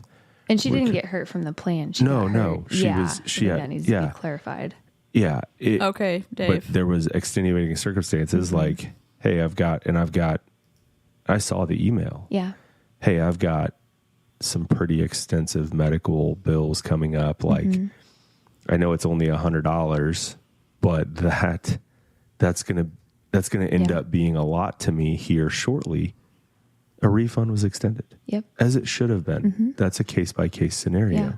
But the person that had purchased the plan in 2014 and then was coming forward in 2018 going into 2019 because she heard about XYZ going through and getting a refund. That's not okay. That's the problem with this. Oh, she also falsified her certification when she was called on that as well. And I remember that because NASM spoke out about that. Oh my God.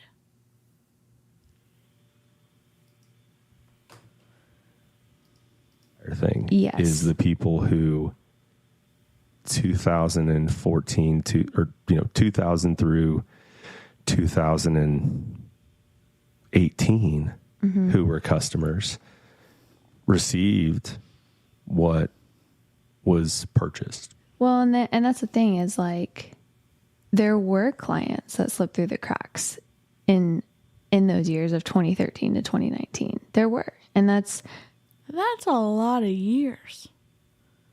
2013 to 2019.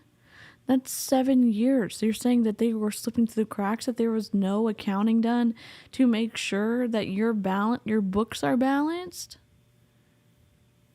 When I was working as a manager and the accountant was going to retire, the daily person that would balance the books, I was a filler person until they could hire someone new. So I did that for, 8 or 9, maybe 10 months.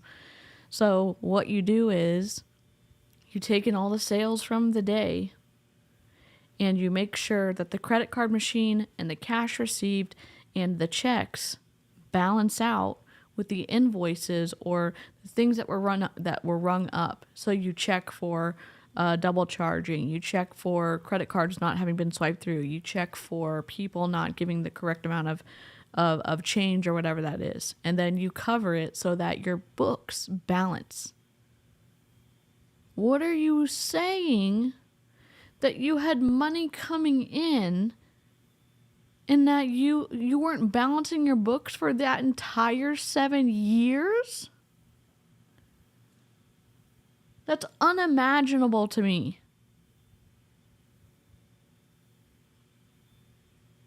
Oh my God.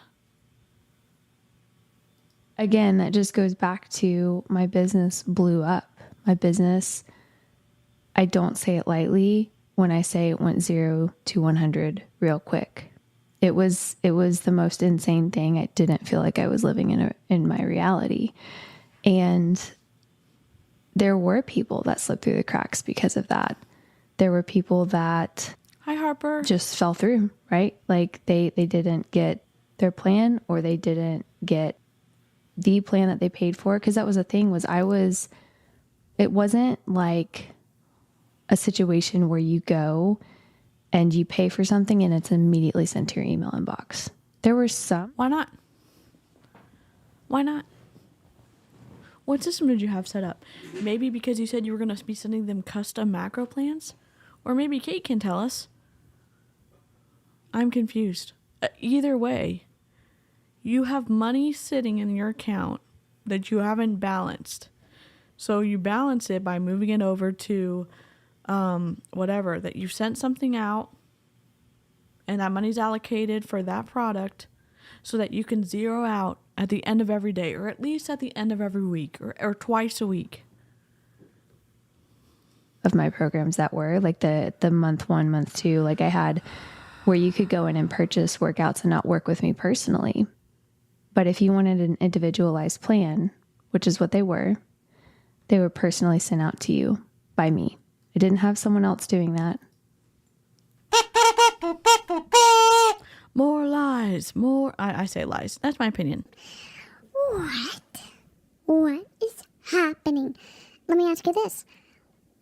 If you have personal plans going out, you should cap them so that you cannot get overwhelmed by them. In the 7 years, why didn't you have someone make you a new website that you had more control about who could give you the monies? Was it because you just wanted more of the monies? We've got questions. Everyone was sharing their plans, realizing they were exactly the same and that they were copy and pasted. No shit. Oh my God. It's pissing us all off. Hey, Des. She got excited when all those scam funds started rolling in. Yep, but it was just 3%. It was so small. Everyone else was so happy. Yep. Yepity yep. Copy and pasted is not personalized. Personalized does not mean you personally send it. Oh my God. Yes. What is happening? Didn't have an assistant sending those. And I did that because I wanted to make sure that each client was taken care of. I didn't So it was all you. trust someone else. And that's where I went wrong. I should have trained someone up under me. I should have brought on, and don't get me wrong, I had an assistant. You have millions of dollars coming in. It's only you. You don't have any money that you can strategically put in to have an accountant balance your books for you weekly.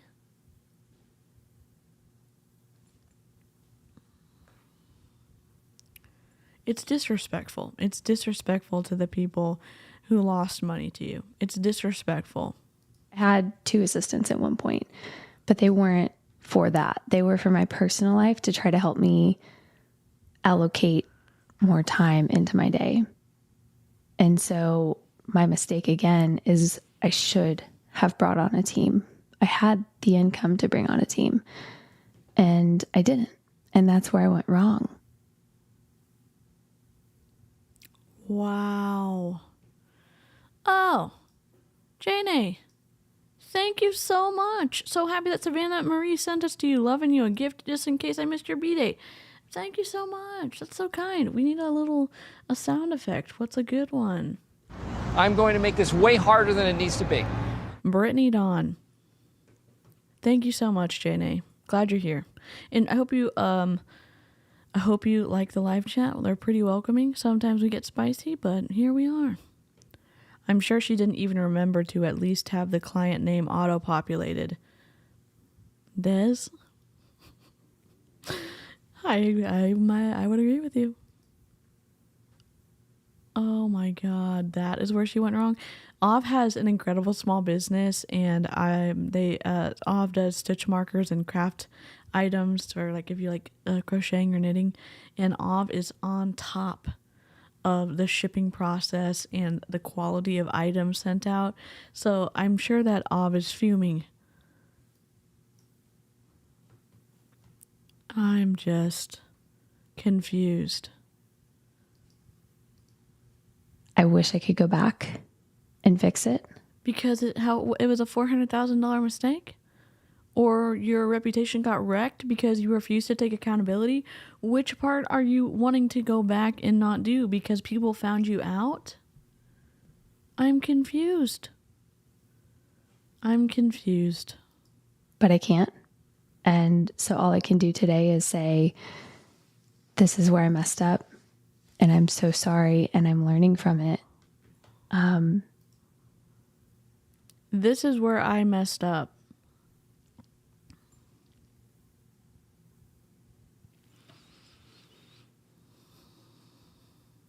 I should have not been giving macro or workout advice if I was not a certified personal trainer, and I shouldn't have been giving macro or nutrition advice if I wasn't a registered dietitian or whatever another certification is that's appropriate. I shouldn't have been doing either, and I shouldn't have monetized my following because I could have put them in harm's way. Because someone who isn't trained and they're messing around with people's bodies can actually hurt people. Look at some of the other twisty things that have happened with Body and the coaches there. And now we see Brittany Dawn, and the only mistake that she has said is that she had too much business, she didn't hire enough people, and that's where she messed up. I'm sorry, that's not good enough for me. But I'm just a gremlin with a conscience, so what do I know? And I'll get to that here in a second because I want to get to the 2019. So 2019, the darkest year of my life, hands down.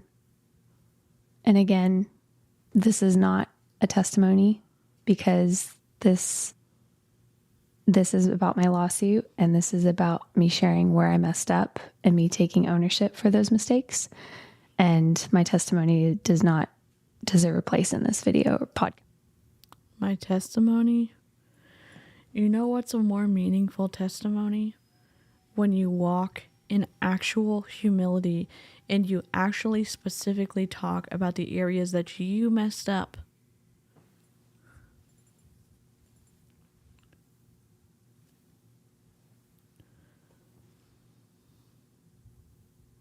We haven't heard one thing of that. We haven't heard one piece of it. I should have not been giving macro calculations for people because I used how my body looked as a way to lure people in so that they would want to get macro advice from me and workout advice from me because they wanted their bodies to look like mine. And that was wrong. Because I didn't have the certifications or the degrees or the internship hours like that you have to do with registered dietitians. As a registered dietitian, I didn't pass any state tests. I didn't do any of it. I just took money. And I had a lot of love for my clients, except for the clients who didn't love me, who I thought were hating on me when they were really uncovering the unethical business practices that I was participating in. Okay. So I keep thinking I don't know why I keep thinking it's a YouTube video. It could be, I guess, but so there was a prank pulled on me in 2019. I got asked to be at a booth at the Los Angeles Fit Expo, which is one of the larger expos in the country for the fitness industry. Thousands of people were there that day, that weekend. There's a video of a dad confronting her at some expo that his daughter lost money to her, and he had it recorded, and it's online, and you can still see it. And day 1 went great. I think it happened on day 2. I don't even remember. I think it was on Saturday this prank happened. It was all a blur once it happened, truth be told. So I was saying hi to people, signing magazines that I was on the cover of, giving hugs, taking pictures, all the fun things. And this guy came up to me and he said, "You scammed my daughter." Oh, and he prank? was loud and abrasive, and it was traumatizing. My dad always taught me growing up that if you don't know what to say in the heat of a moment, it's better to not say anything at all. Was it a prank? If it was a prank, oh my gosh, Sarah. Oh my gosh, can we have a series of unfortunate excuses merch made? Yes, absolutely. And thank you so much for the super chat. We will do that immediately. We're working on twisty stuff right now, and then we're doing also fraudacity, and we'll do a series of unfortunate excuses because hell yeah. Was it a prank? Or was it dad? Oh, he was a paid actor. Interesting. Okay. If it's a paid actor, okay. If it was a real dad that holds the reality of the situation and the consequences of your behavior, that holds it close right up to your face so it's not so separated, do you not get to feel bad about that?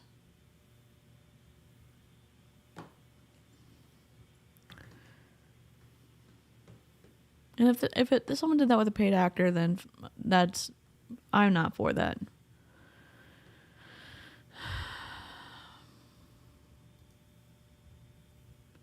Yeah, it feels like a fake somber though, because she's cried in the beginning and her husband keeps correcting her and talking over her. Sorry, I'm uncomfortable. And so I stayed silent. That's biblical. Staying silent is biblical? Shut up. No way, no way, no way. Your tongue. Now, I wasn't living for the Lord at that time, but by staying silent, that was what the Lord would have asked me to do as a Christian. No fucking way. No way. No way. The twistiness that gets out and sometimes in these religious things, and she's saying, oh, I wasn't religious then, but I know it was right then because of how I understand theology to be now. No, you don't have to sit there. You don't have to be silent. You don't have to be silent. That's not biblical. That's not biblical. And y'all can disagree with me all you want in the comments. I don't care.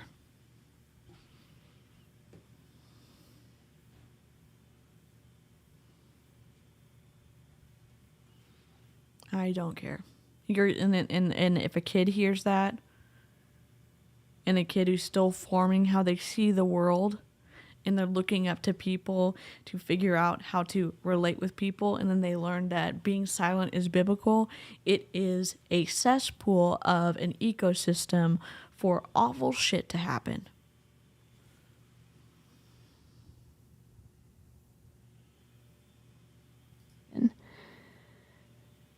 And immediately, that footage of me being absolutely humiliated in front of thousands of people was turned into a documentary type video where the words scammer and fraud were used many times.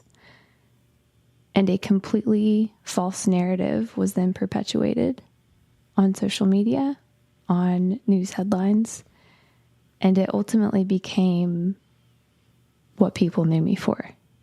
The false narrative being that this was intentional. Yeah, that was the narrative. The narrative of that entire video was that I did this maliciously and intentionally. That I was in the business of harming women, that I was in the business of stealing money, that I was in the business of scamming and frauding people of their hard... Defrauding people. Okay.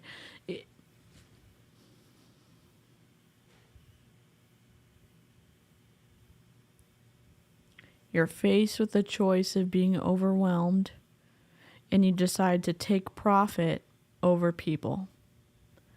You're faced with the decision of not being able to manage the workload, and yet you continually to keep your pay portal open on your website, and you close your eyes and you hope for the best. So you don't go in it with this intent of saying, wow, I'm really looking to scam women today. It is not quite too far off when you're faced with decisions where you continue to do things where you profit, other people lose, and they don't sometimes get what they pay for. They get a copy and paste. They get something well below what they think they're paying for. And you continually keep your pay portal open to accept more and more and more and more money. And then we're here hearing you gaslight everybody about how you weren't that bad of a person or what you did wasn't that bad of a thing.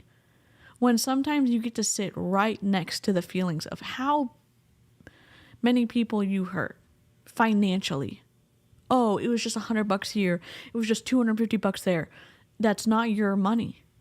It's not your money. It was their money. And they bought into something that you weren't able to fulfill in a meaningful, consistent way.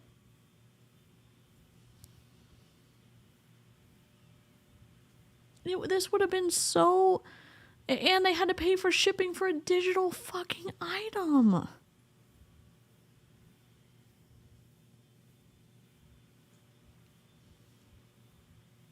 It's dishonest.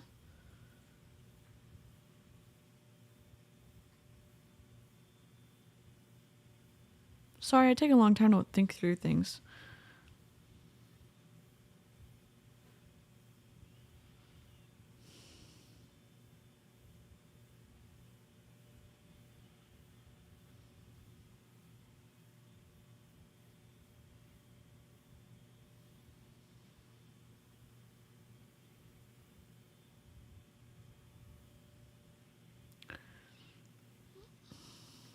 I don't know. Oh, yeah, there was a shipping fee amount.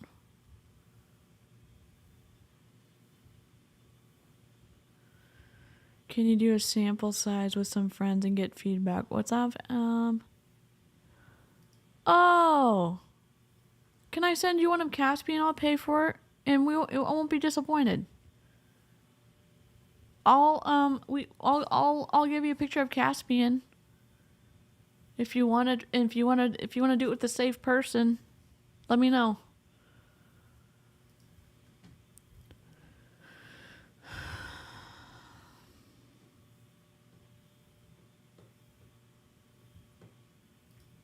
$1. And I never addressed that, nor did I ever get a chance to. Because once this all happened, well, I did get a chance to in my apology video, but, you know, that's the thing is it was so fresh. The apology video where you read off of your iPhone and you didn't apologize for anything?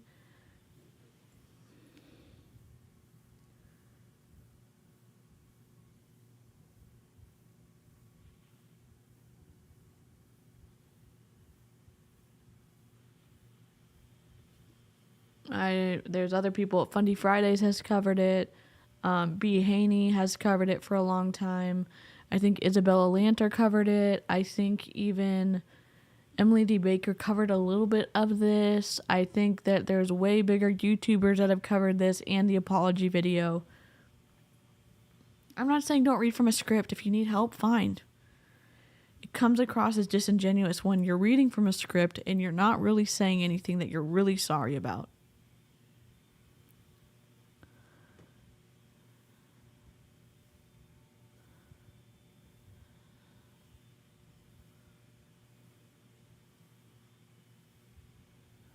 Restorative justice is deeply Christian. If someone told her she'd do the steps of restorative justice, she would crap her pants.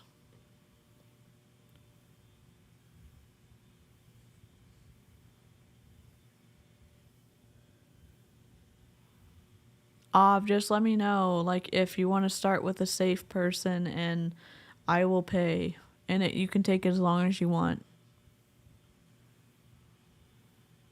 If this was just a small thing, the state of Texas wouldn't have come after you too, okay? From what I understand, the state doesn't get involved in stuff that they don't think they can win. So it must have been a big fucking deal. It's the fraudacity. Oh my gosh, I know. My mom and dad have been out of town, but I think my sister's going to be able to drive me to the post office. Oh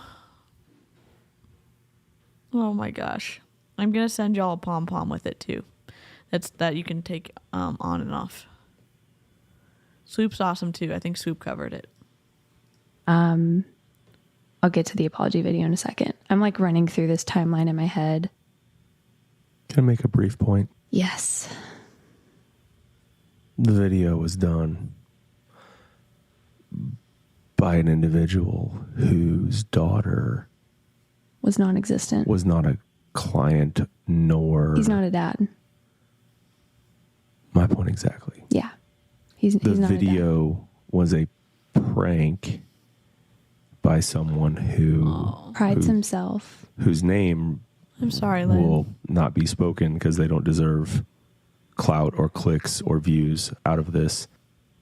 The video is done as a prank to exploit your popularity and notoriety to gain that platforms for views, clicks, And it's clout. one of the highest viewed videos on his channel to this day. Okay. You still scammed people. So sometimes there are things that are done, and hopefully they're all legally done, to bring attention to things. Kira and Savannah and Kat and Amanda and Jess and other people got a whole multi-level marketing company brought down because they brought attention to it. And I'm sure there were other big YouTubers who talked about it too. Boo Black Oxygen Organics sent cease and desist to people because of how much of an impact they were making on bringing attention to something. So what? If someone can't get the attention of law enforcement or of the state, what are they going to do? They're going to try to do something to bring attention to it. Because of what you did. You settled with the state of Texas. If there was nothing there, that you could have gone to trial and you probably would have won. Or they wouldn't have even brought anything to you if there was nothing wrong.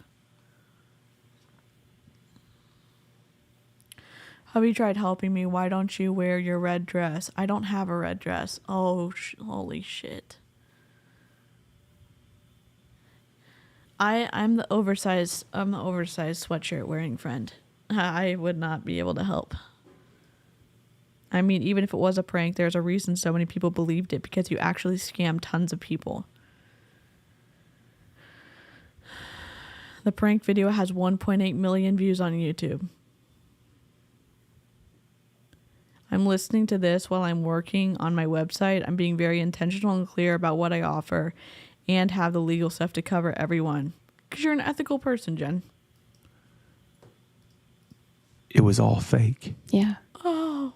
But that was that put forth a narrative, a false narrative. Yeah. That this was done maliciously, that you're a scammer, that you ignored his outcry, that his daughter had been defrauded. There was no daughter. Yeah. She wasn't even a client. And you defrauded other people, and why are you talking so whispery? I'm not trying to be picky. I would not be caught dead in a room with them or him. I would not, based on how controlling Jordan is and how this conversation's going. There's no way in God's green earth that would ever happen. Sad to say that to this day, there are people that believe that was a real situation. They do. And it's been taken completely out of context. And it wasn't taken out of context. If it's a prank, it's a prank. That means it's not taken out of context. God. Jordan, why are you even fucking here right now?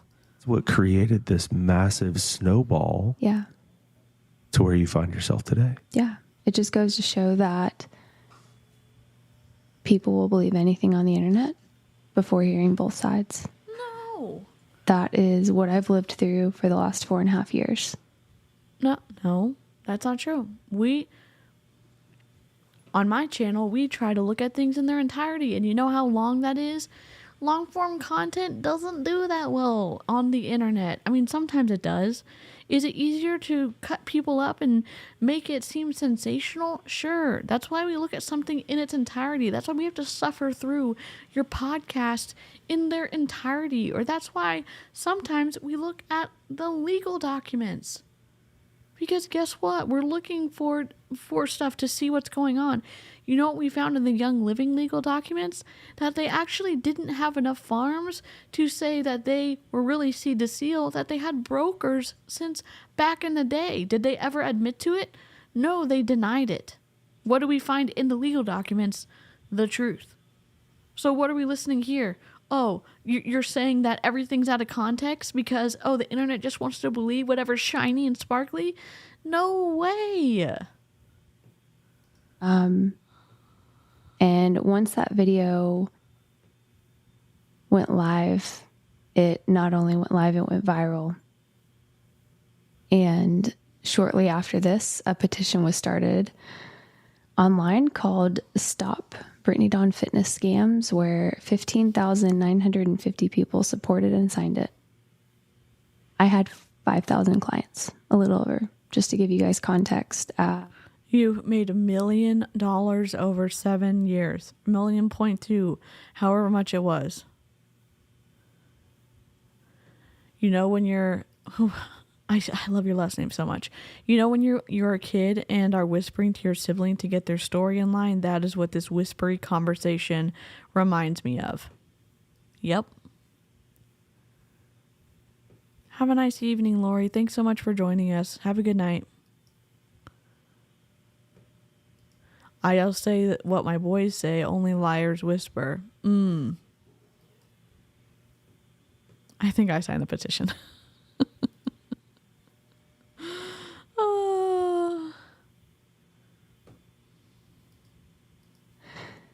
Majority of those people that signed that petition never knew who I was until that video went viral. Who you are as a person should not cover the gaps in your behavior that are signs of something wrong. Meaning, let's say that some people in the live chat like me as a creator, okay? And they like me to the point that they make exceptions for when I break my own rules. That's a no-no for me. I try not to do ad hominem attacks on my channel. And hold on. The vacuum's being an asshole.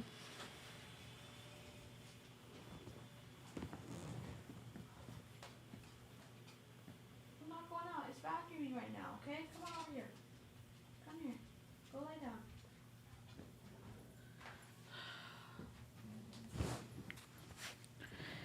And so one day, the Snark Crew and I were commenting on a Beachbody nonsense video, and I was making fun of Carl Deichler's blue shirt that he always wears to every single event. And I took a second after the stream, and I was like, I don't do that, or I try not to. And I didn't do it to comment on the color or anything about that. I did it because I was making fun of him, and I don't want to do that on my channel. And so I made a post talking about that because I don't want to be overtly a hypocrite on my channel. I don't want to do the things that I'm asking all of us not to do, and then, if I'm aware of it, not to apologize for breaking my own fucking rules. Okay?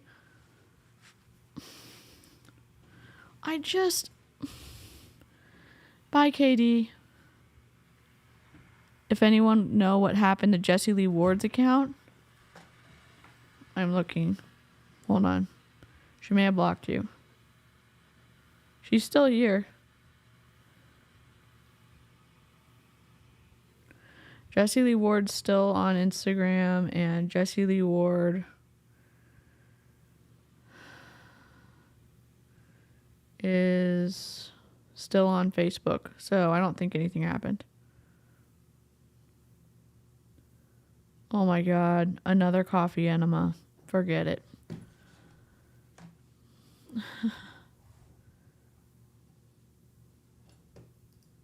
They never knew my name. They never knew what I did. They had never even seen a picture of me until that video. Just because you don't have to stand up for something that's right and not having any personal ties to the person who's doing the wrong thing. You can stand in solidarity with others without having any personal connection with them. That's the issue. And so what I was trying to say earlier was, she's saying, oh, they don't really know who I am as a person, so they're automatically thinking the worst about me.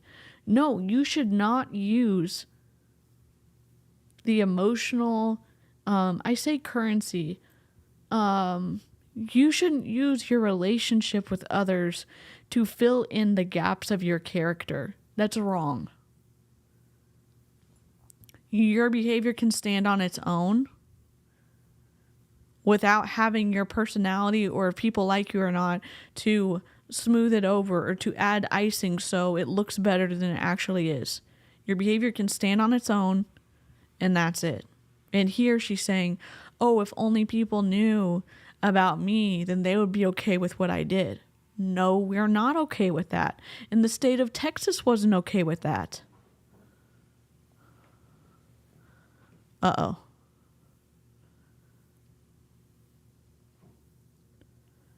We'll let you know. I'm shopping on Amazon for the tiniest violin. Oh, we need a violin soundtrack.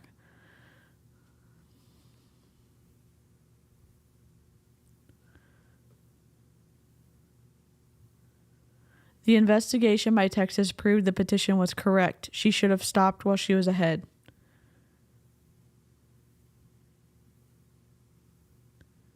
And as much as I don't like the behavior of Brittany Dawn and her continued PR campaign, the way that her husband is interacting with her on this podcast, red flag city for me.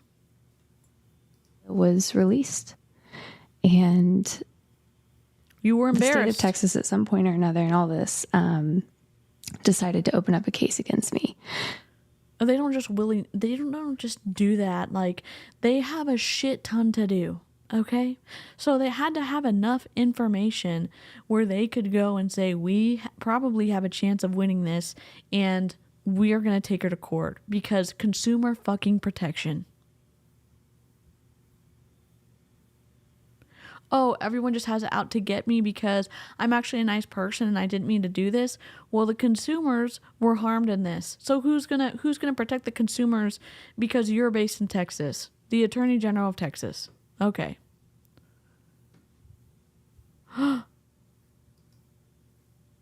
Oh my gosh. Are you in the Discord? Can you share it in the Discord? She was Kate with the T. Kate, do you ever want to stream sometime? If you don't, that's okay.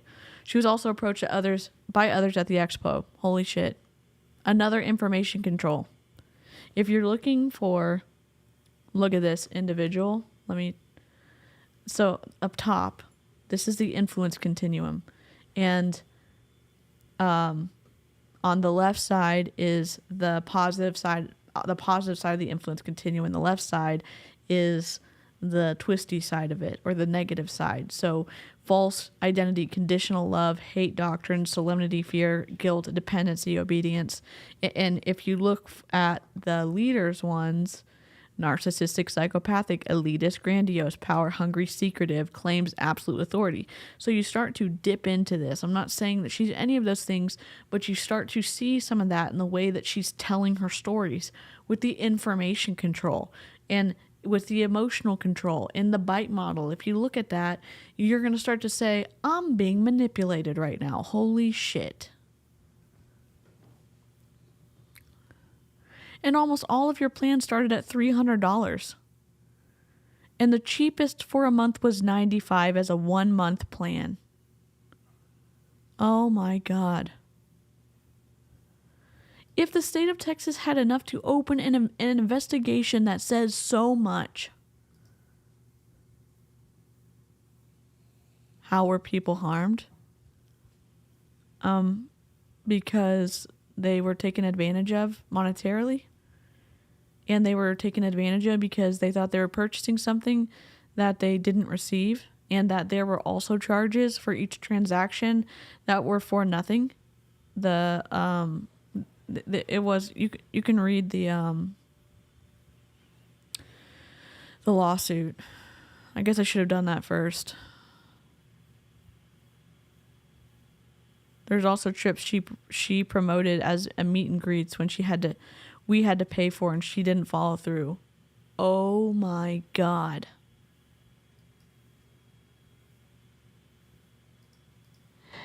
And thus began being sued by the state of Texas in 2019 at 28 years old.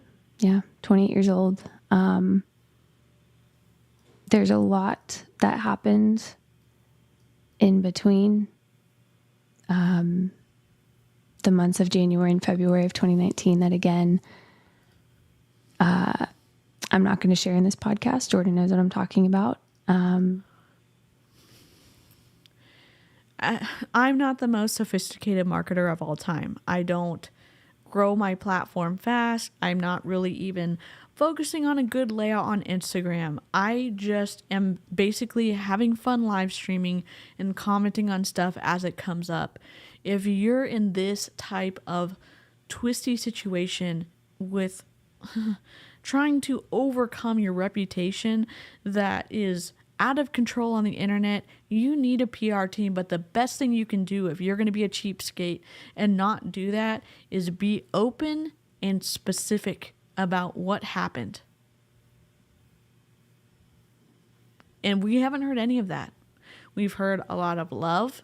We've heard a lot of information control. We heard a lot of defensiveness. We've heard a lot of I was mischaracterized. And we've heard a lot of this shouldn't have happened to me because I'm actually a good person. When I was a kid and my brother was chasing me and we were having fun, I got in the car and I shut the door and his fingers were in the way. And I got in trouble for it. My dad said, I know that you didn't do this on purpose. You weren't looking for a way to smash your brother's fingers in the door. But you need to be aware of what's going on and the potential harm that you can cause to others. So no, I wasn't looking or excited or wanting to smash my brother's fingers in the door, but it is a harm that I caused because of my not paying attention.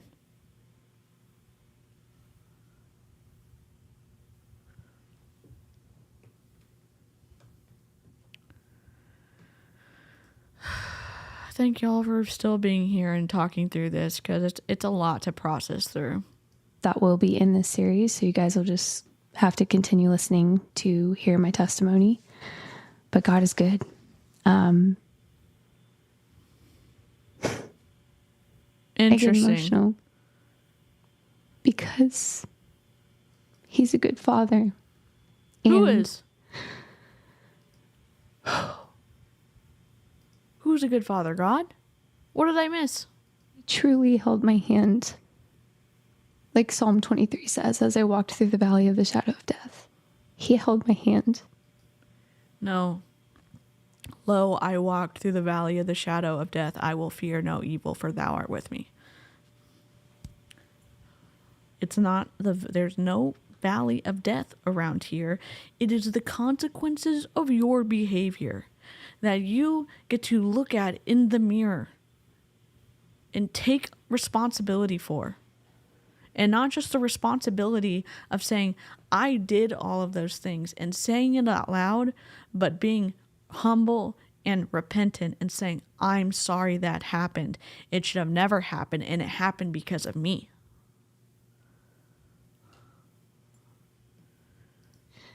And He not only held my hand, but He showed me what joy is. And can I ask you a question? Can someone figure out how to tell me how to cry so I still look beautiful on the internet? Because I've listened to some of my streams back where I got emotional and I was like, holy shit. Is there a class that you can take where you can still look like perfect and, swathed as I'm like wearing my backwards hat and my headphones? I'm making little of her if she is acting. If she is actually remorseful, I just wonder where the remorseful words are.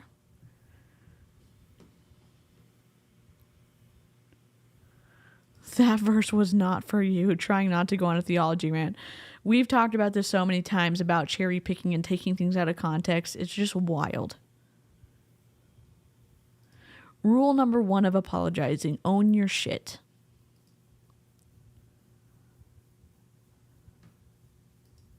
when we're in Him, in Christ, that's all we need.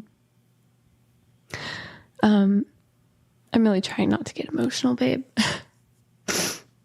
This is just very vulnerable and uncomfortable, and I haven't talked on this ever publicly, and it just feels... Are you talking through it with a therapist? If you're apologizing for being emotional because your partner does not let you be emotional, red fucking flag. Weird. Well, the entire purpose of wanting to have this conversation was to admit that there were mistakes made. Yeah. And I feel like I've said that a lot already. And I'll keep saying it if that's what needs to be said. Yeah. But there's a big difference between a mistake that is made as opposed to a mistake that is purposely perpetuated and carried out. Yeah. It's still a mistake. I say that as kindly as I can. Hello, the consequences of my own decisions. You cannot talk yourself out of things that you behaved your way into, as my dad says. And sometimes there's consequences that you have to go through for the shit that you've done. Mods? Who? Potatoes? Is it potatoes? Okay, let me go.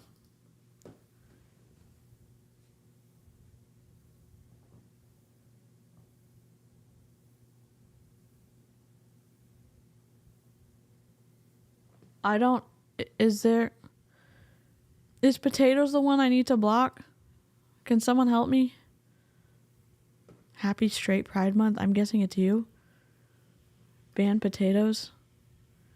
Potatoes is banned.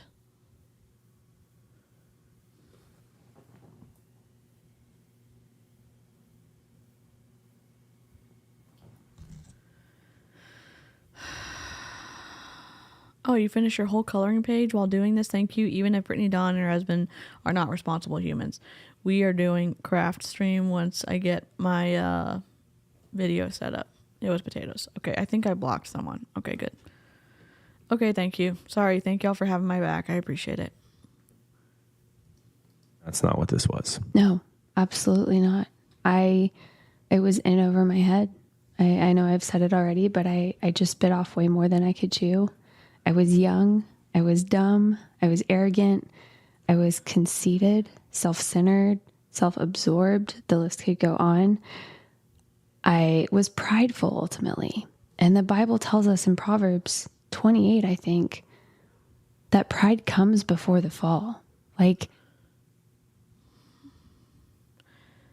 you know how many people told me when I was growing up in church and youth group that the reason that I wasn't experiencing the Holy Spirit, whatever, at youth camps or whatever, was because I had pride and I needed to pray through that. Sure, everyone has it. I'm wondering, how come I'm not having these encounters like everyone else is having? Oh, you're probably sinning, or you're probably prideful, or whatever. Okay. There's something you can say that, okay, I'm doing this, or there's also the situation of circumstances with choices that you fully participated in, that you get to experience the consequences of, and here we are.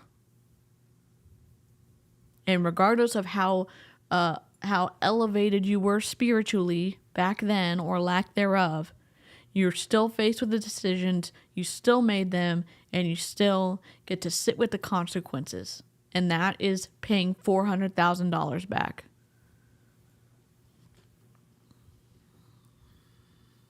What?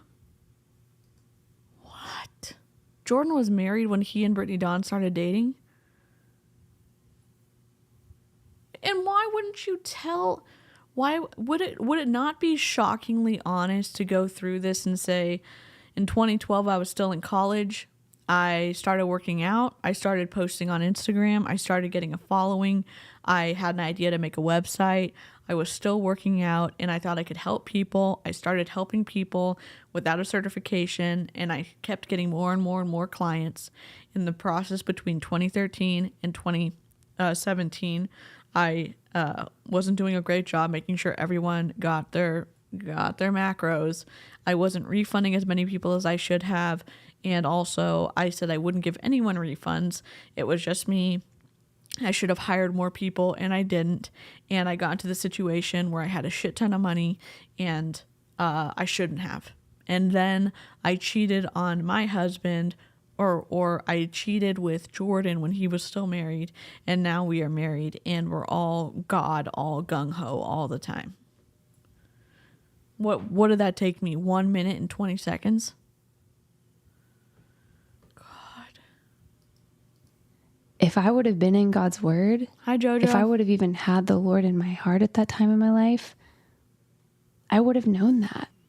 I would have known that I was on a slippery slope that was leading to destruction, or a path that was leading to destruction.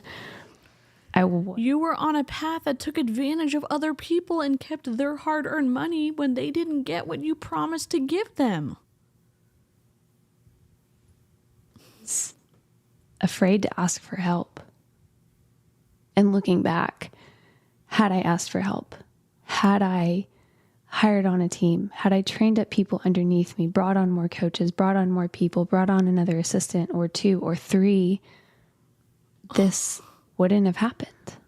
But because of my mistakes and my arrogance and So my she said that she accepted Jesus at 17, and then she went through kind of this like wayward period where she wasn't really being a good Christian. And then after all of this shit hit the fan with the state of Texas serving her with the papers that they were suing her, she decided to recommit her life to Christ. So I think that's what I understand. just knowing. I wasn't business educated. I wasn't a business major. I was, in fact, the total opposite, like in the horse realm. I didn't know what I was doing, but all I knew was to work hard. But even still, one thing I've learned is that sometimes even hard work isn't enough. Sometimes treating people the right way when you are the one that needs to make the sacrifices to fill the gaps and being able to meet the customer's that's the right decision. And you didn't do that. Like, you need people, you need a team. They say, if you want to go fast, go alone. And if you want to go far, go together. I think that's a saying. I'm actually really impressed that you memorized that. Well, yeah. I'm really impressed that you memorized that. He is so demeaning.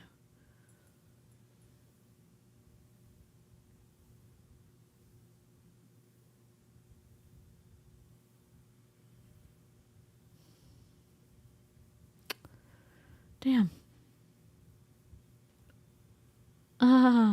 Well, maybe. I will say this. I think I've built up enough of one of my meds in that the last 3 days I walked to the mailbox and got the mail and walked back. And, but that's the only time I've been outside. My parents are still helping pack up my house, and I'm here because I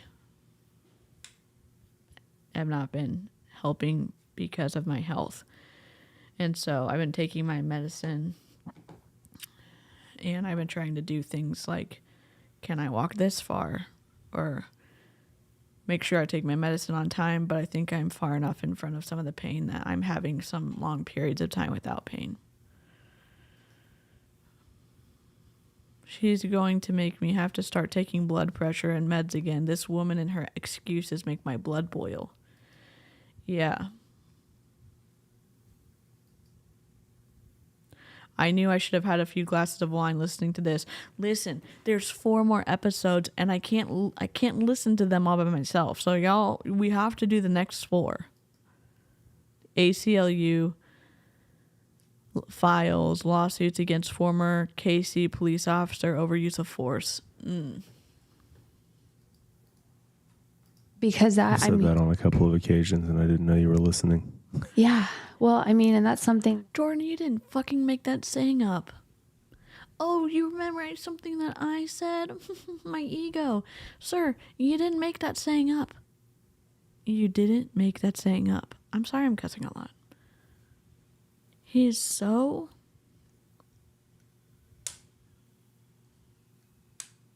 I don't know how to describe it. What do I know? I had people tell me when all this was coming about, you know, I mean, it was plastered all over Good Morning America, all over the news headlines.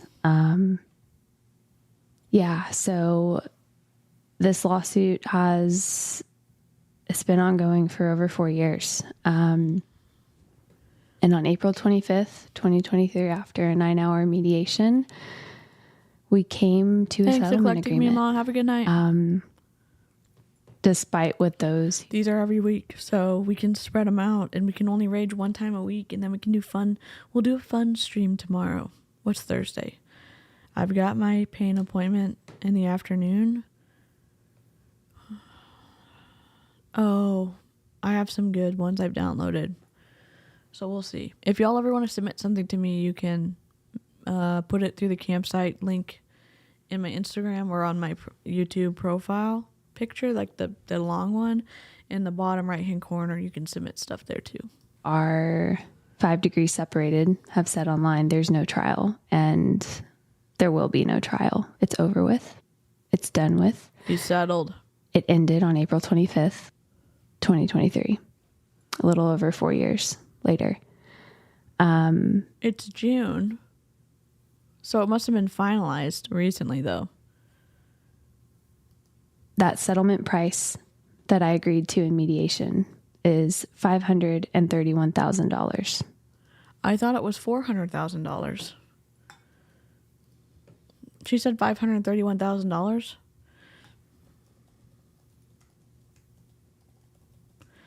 $531,000. So why is all this information different? Brittany Dawn paid $400,000 as part of settlement, but it doesn't say 531. I know these news sites have gotten stuff wrong before, but this is saying $531,000. Oh, here we go. $131,320 in attorney's fees levied against her will become due and payable unless Davis fails to comply with the permanent injunction levied against her.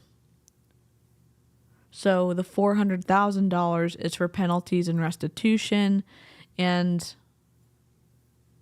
the total payment is broken down into $300,000 in civil penalties, $100,000 in restitution, and $131,320 in attorney's fees. Holy moly. Holy moly. Oof. She doesn't have to pay the legal fees if she abides by the other conditions. Oh, Shelby's our legal, she's not giving us legal advice, but she's our legal person. Why are there 4 episodes? I don't know. I think we're about to be hypnotized or something. It's a lot. And I am... Wait, so she's saying she's going to have to pay more if she can't pay the $400,000? So if she pays the $400,000, she wouldn't have to pay the $131,000?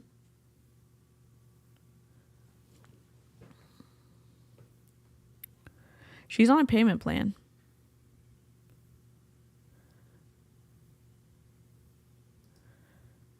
Oh, so she is not. So she's saying she's making it seem like she has it worse than she does?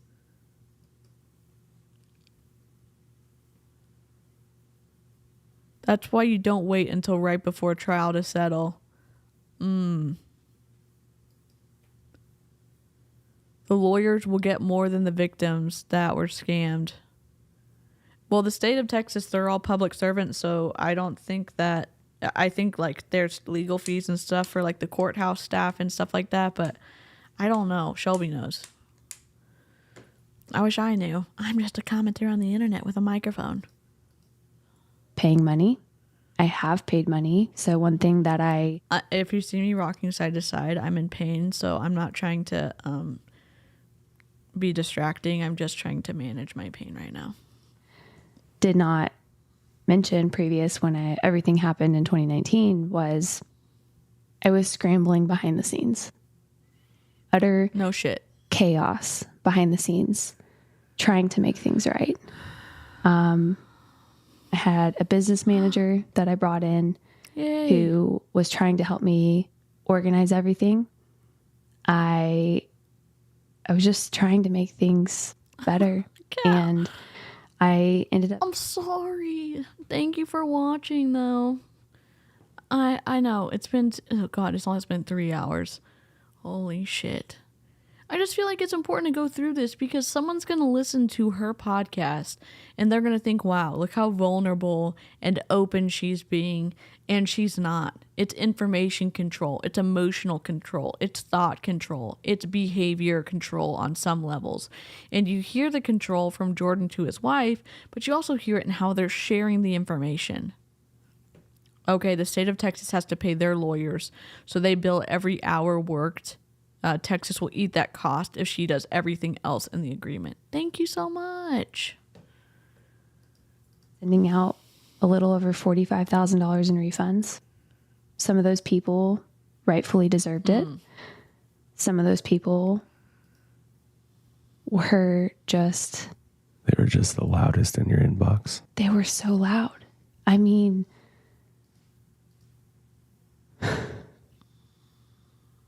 the most hateful emails that I have ever read, that I would never, ever wish on my greatest enemy. You said in one of your videos that you were going to track down everyone who was saying negative things about you, and that your private investigator knows who those people are, and everyone is surrounding her, sending her lists of people who are slandering her online. And now that she's being upset about what people are sending to her in her DMs. And no, I do not condone bullying. I do not touch the poop. There is, and I received messages from my Holocaust video of people who were saying that COVID was not real. And that was very painful to process as someone who has lost people to COVID. And there's other people saying the Holocaust wasn't real. And that is hard to hear. It's hard to brush up against. And so I get being surprised in your DMs. I'm sorry if I'm not making a lot of sense. I'm in pain. I mean, just awful. And then there were the people that were never clients of mine. Oh. Never knew who I was before that bandwagon mentality, before I went viral on the internet for all the wrong reasons. There were people who didn't hear about who I was until my face was plastered on Good Morning America. And they were even louder. They were just... There's so much I could say. I don't have to have gone through discrimination to stand up to people who discriminate against others. I don't have to have been bullied, which I was, but if you had never been bullied and you were able to stick up for someone who was being bullied, there's nothing less about standing up for someone you don't know and saying, if this situation of allegations from the state of Texas is true, this is wrong. And your position as an influencer with millions of followers and you going unchecked in your behavior, that is wrong. And what do? They block you. They just block. And I'm not going to, because the Lord hasn't asked me to say that. John Dehlin is an ex-Mormon speaker. He has a podcast, and he has a quote, and I'm going to butcher it, but he says, like, when you start saying that you are speaking for God, that's a red flag. Obviously, there's Christians in the chat. There's other believers in the chat. There's atheists in the chat. There's, I think, I don't know the right term, but Wiccans or... there's all different types of people in the chat, and he was saying that when you start saying I'm speaking for God, red flag. But that was a dark time in my life. They were demanding refunds, demanding with photoshopped receipts, and just it was just fraud. That was fraud. And some of them, I actually gave them money, and then I realized that they were never clients of mine. Like, I will say this. I know that there's some agree to disagree about if she is a Christian, if she knows nothing about business. I can't state, like, I can't judge the heart of anybody. I can take apart the theology when it comes out of someone's mouth and it's twisty as hell. And I think that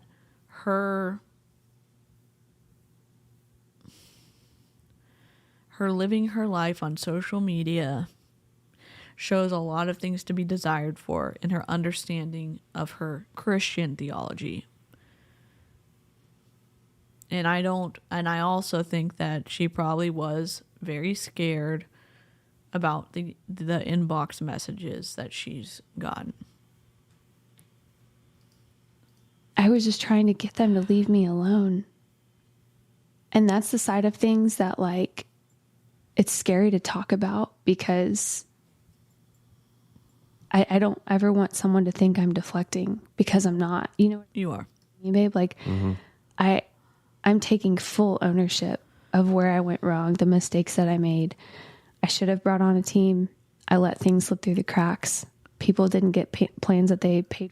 Right, and I think we can have we've been here for several hours. I think a reminder, and I know live chat is really good at this, but we can be on the foundation of civility and respect, and it doesn't mean we have to agree with each other on everything at all.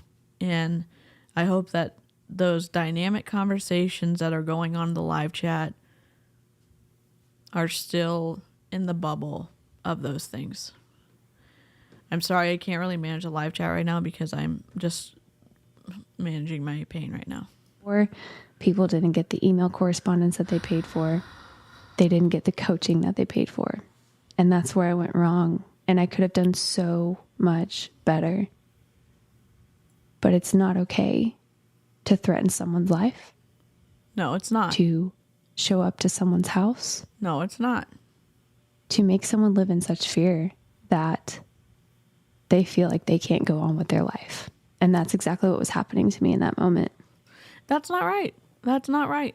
Going real world on her is not right. Having civil discussions and saying on the internet, in the free space that it is, and saying what you are doing as a super huge influencer is wrong. And if that commentary makes you uncomfortable, I'm going to be okay with that. I don't want to get too much into that right now. Well, I believe that's a episode in the future. Yeah, well, and that's really hard for me to talk about. Please, is all of these pre-recorded and they're all going to be so close to the microphone?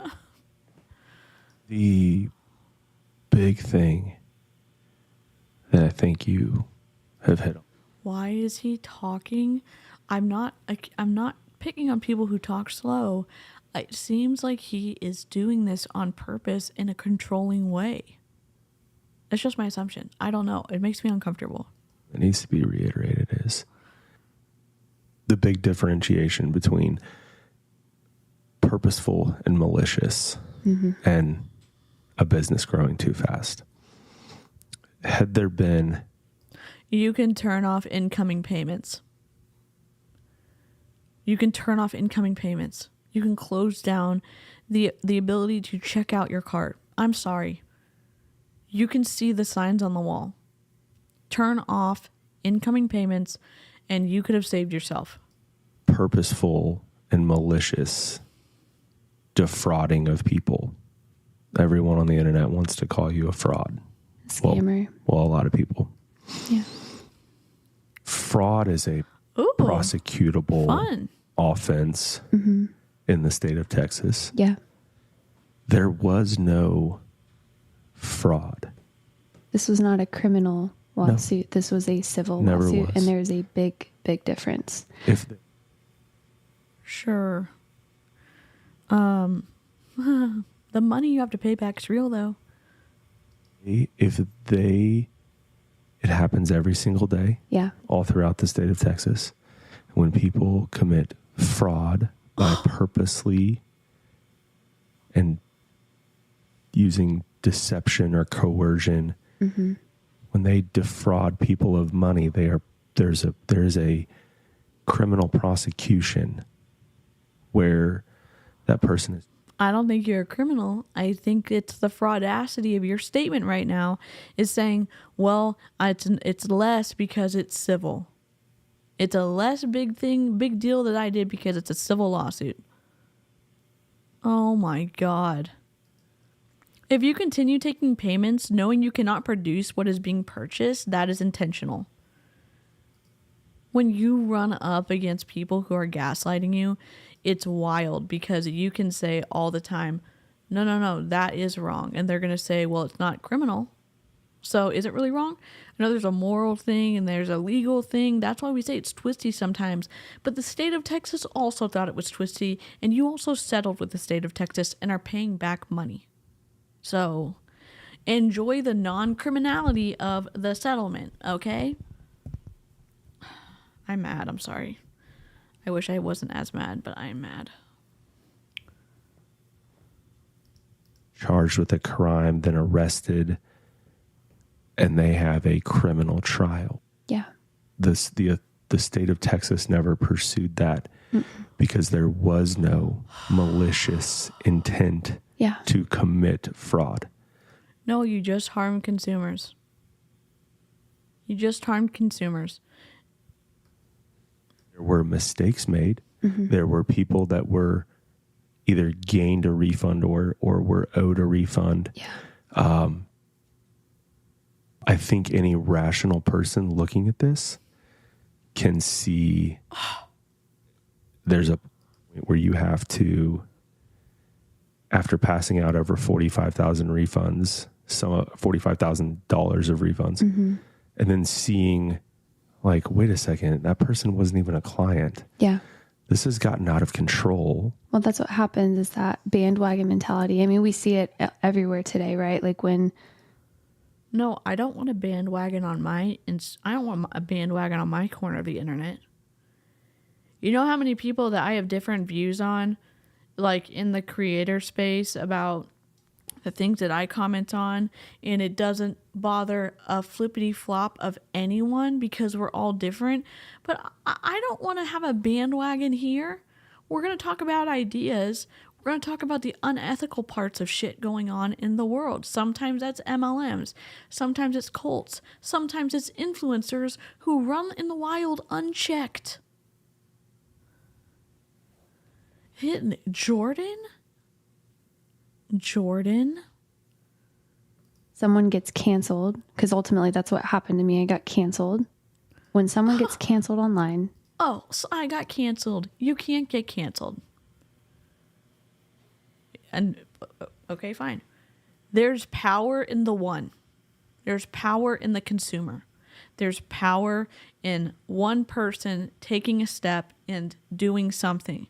Sometimes when you can't get attention of people in the political sphere or law enforcement because it doesn't fall under a criminal activity, you can say, no, we're not going to support your business anymore because we don't agree with how you view humans or how you deal with your customers. And what is the canceling for? Sometimes it's for behavior. And what can you do? Just go on making the content you want, but realize that there is somebody on the other side who's committed and connected to your story. And you lose that sometimes by shit you do or the way that you don't apologize for something. People that never knew them Hi, Wendy. the day before suddenly know their name because they're all over the internet. And it's this bandwagon mentality of get rid of that person. No. Wipe them from the face of the earth. No. They're scum to the earth. They're no more. No. We can talk about ideas and we can talk about decisions and say the wrongness of those decisions and are we going to take accountability? Because if you never come over to the side of realizing that what you did was wrong, that's fine. But I'm never giving you another dollar. I'm never giving you another view because it does not align with my core values of how I want to treat people. And I don't want to support companies that are doing the same thing. It's more complex than just saying, oh, I'm not the cool girl, so everyone is canceling me. No.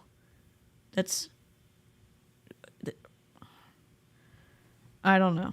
I what do I know about canceling? Nothing. From a marketing perspective, gather information. And if you feel like you've been in marketing for all these years, why do you not know more about your customer base, Brittany Dawn? And if you did give a shit about what the dissenting opinions have against you in the Reddits or online, and you're saying, oh, well, people just want to cancel me. I mean, you've been stubborn this far, just apologize. Just freaking apologize. It's a way to devalue a lot of opinions, for sure.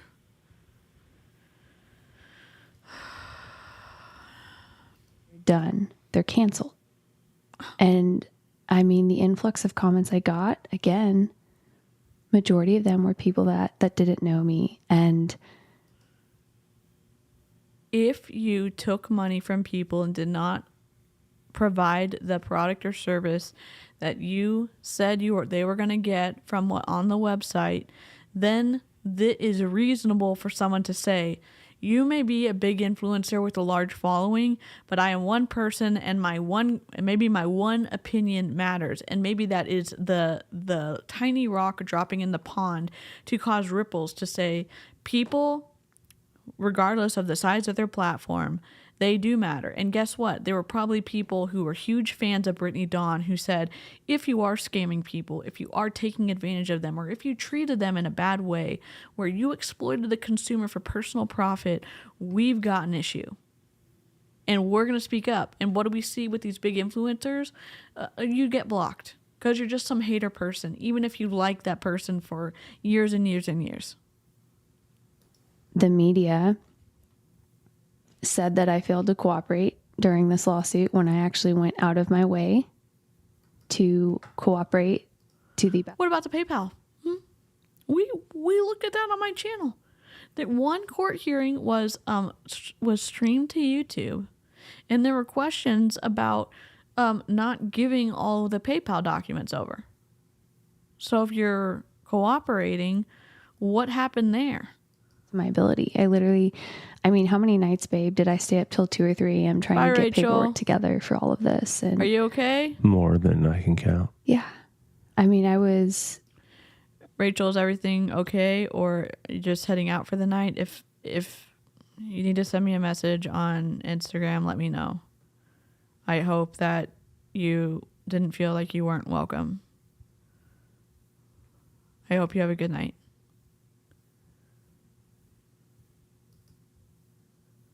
Yep.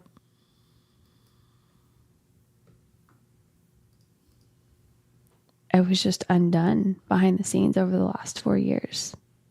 In private. I have, again, it's felt like this secret shame that I've carried for so long. And I sat here gracefully and I sat here patiently while I watched so many of these people just absolutely drag my name through the mud. And again, I'm here today to say I did make mistakes. I did mess up.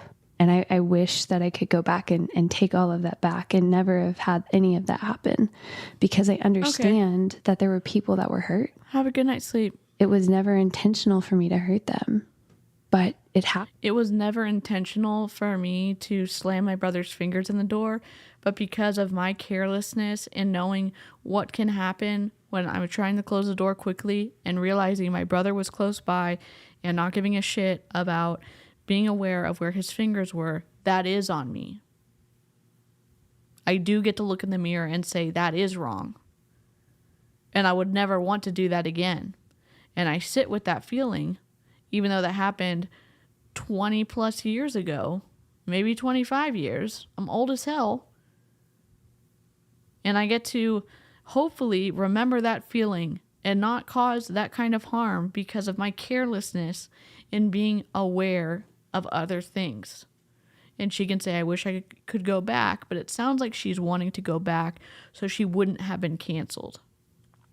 I'm sorry, someone getting 28 million views on their YouTube reel isn't someone that's canceled for me. Someone getting 13 million views on a reel or a short, what are you canceled for? Seriously. Most of the time when you get canceled, you stop getting views on every single platform because people don't want to support what you're putting out. There are ways for people to say and to recover from situations like this. And since you're not going to hire an emergency PR team, you are dropping the ball. And that breaks my heart. But I'm doing everything I can to make amends, to make things right. Good night, Maya. To do the right thing, to do the biblical thing, right? Because that's the life I walk now. I walk with.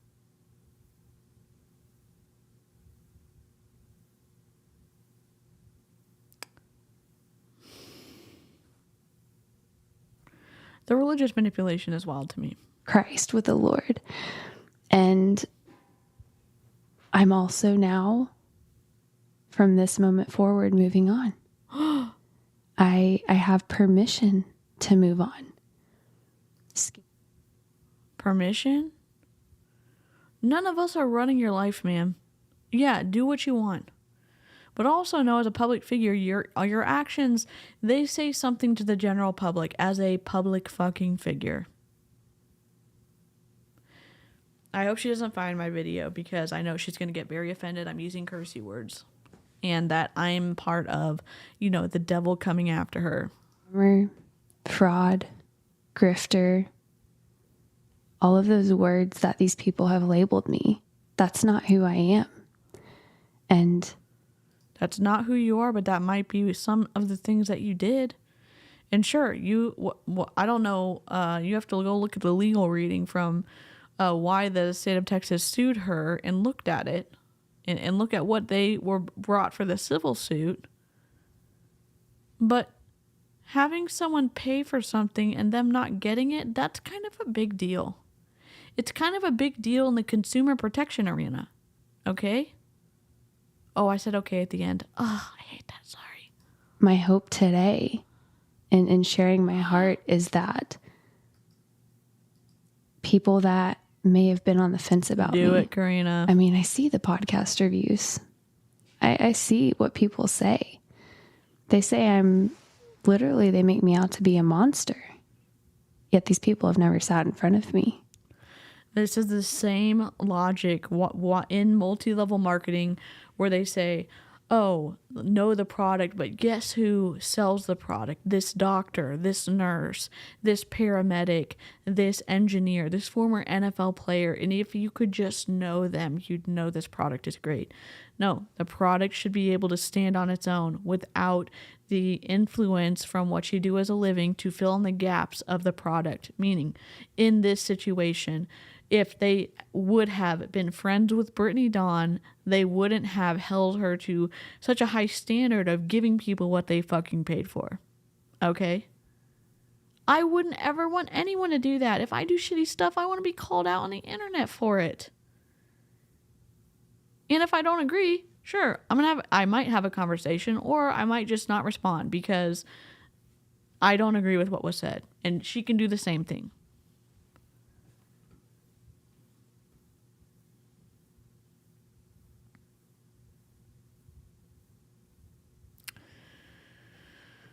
Fiddlesticks.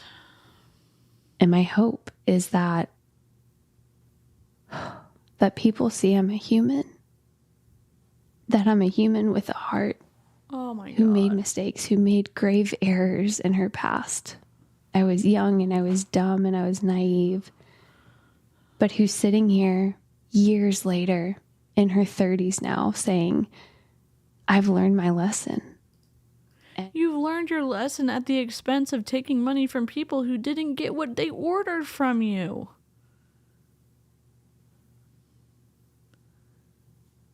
Like, I've been through enough pain that you don't have to be bad at me anymore. I understand that I have done things to people that they will never probably forgive me for. That those are the consequences. Some consequences are permanent for behaviors that I have done. Me not keeping in contact with a friend because it didn't feel like a safe relationship. that's on me. And how they think about me as a bad person, I get to live with that.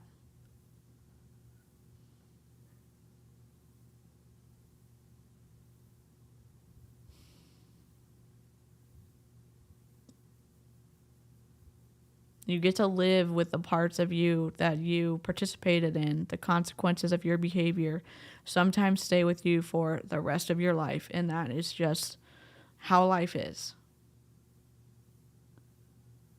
And I'm moving on.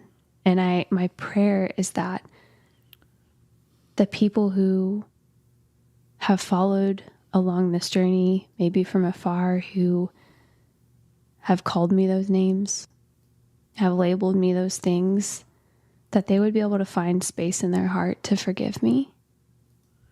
Maybe you could have found space in your wallet to pay everybody back for what happened with your business situation.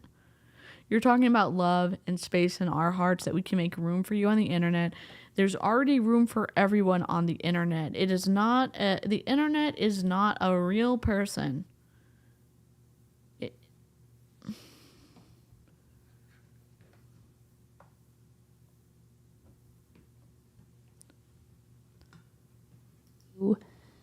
Hear my heart, even through a podcast.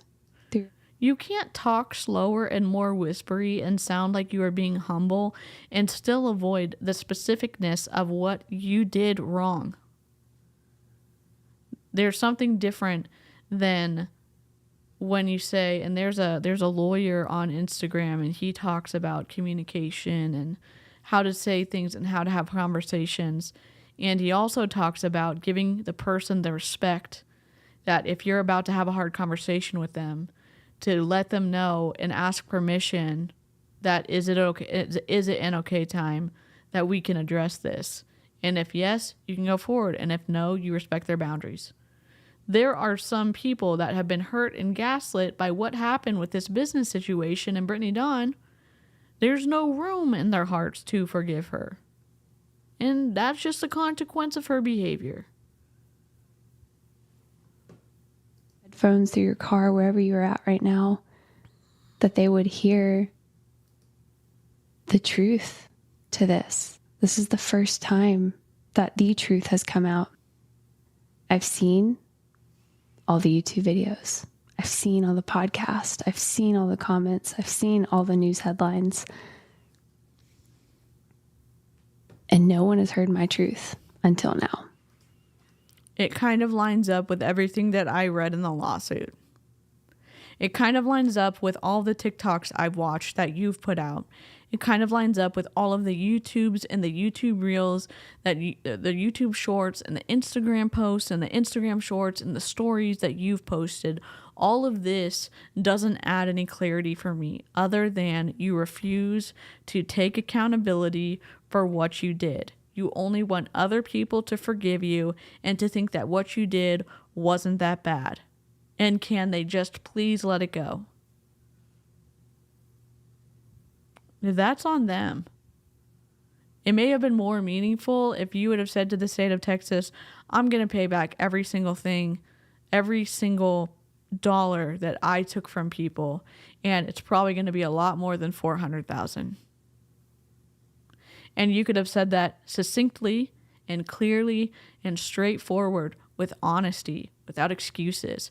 And maybe someone would have taken this podcast differently. That's the truth. Oh my God, no one the has heard my truth until now. And yeah. I don't know. Well, I want to take an opportunity to publicly just address you. I'm so proud of the woman that you've become based off of all of this. And all along, your heart was to help women and to change and affect women's lives. We didn't mean for you to get hurt, but you did. I didn't mean to lose my temper on you, but it happened, but it wasn't intentional. So I'm going to get really offended if you tell me that you're scared of me now. oh, I didn't mean to hit you. I just got too angry because I'm not in control of my emotions. Oh, I didn't mean to do this. It just happened. Shame on both y'all. And now you're proud of the woman that she's become. Okay, that's fine. I don't know either of y'all in real life. I just know your podcasts, your YouTubes, your Instagram, your TikToks. And my bias obviously is I think there's unethical shit going on. And I hate it. People are important and they're not pawns. People are important and they're not just dollar signs. People are important, and what have we heard in just the 55 minutes that we've listened to this is that you were really the one taken out of context and that we don't have the grace in our big human hearts to forgive you. Ma'am, go to therapy. Used to be in the gym and aesthetically and to lead healthier lifestyles. And now your passion is to help women's hearts and souls. And that's through Jesus and their salvation. And his voice is making me so upset. So, I had a friend one time ask me, like, do you wish you had met Britt sooner so you could have maybe helped and changed the outcome of all this? And I said no. And my no is the reason behind my no is because you're an asshole. Because then you wouldn't be the woman that you are. Yeah. This logic of saying that I had to go through trauma, I had to go through bad decisions, something bad had to happen to me so I could be the person today. No. I'm not a psychologist. I'm not a psychiatrist. I don't know what the hell I'm talking about. It's twisty. And when you're a kid and that thinking gets into your mind and you think that, oh, the only reason I am who I am today is because awful shit has happened and that stuff had to happen so I could be whatever I am today. No. No way. And there is, we'll keep politics out of this. But what I can say is on both sides of the aisle in this country today, red, blue, Democrat, Republican, it doesn't matter. There is both sides of the aisle believe in forgiveness and second chances.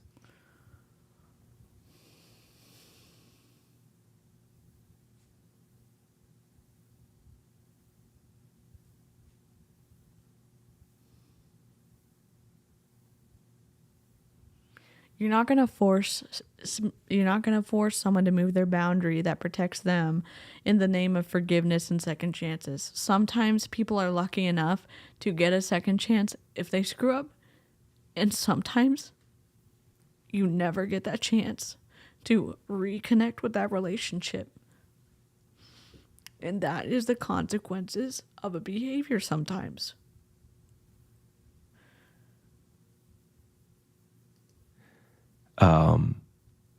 And if I'm hearing what you're saying, this is an attempt for forgiveness and a second chance.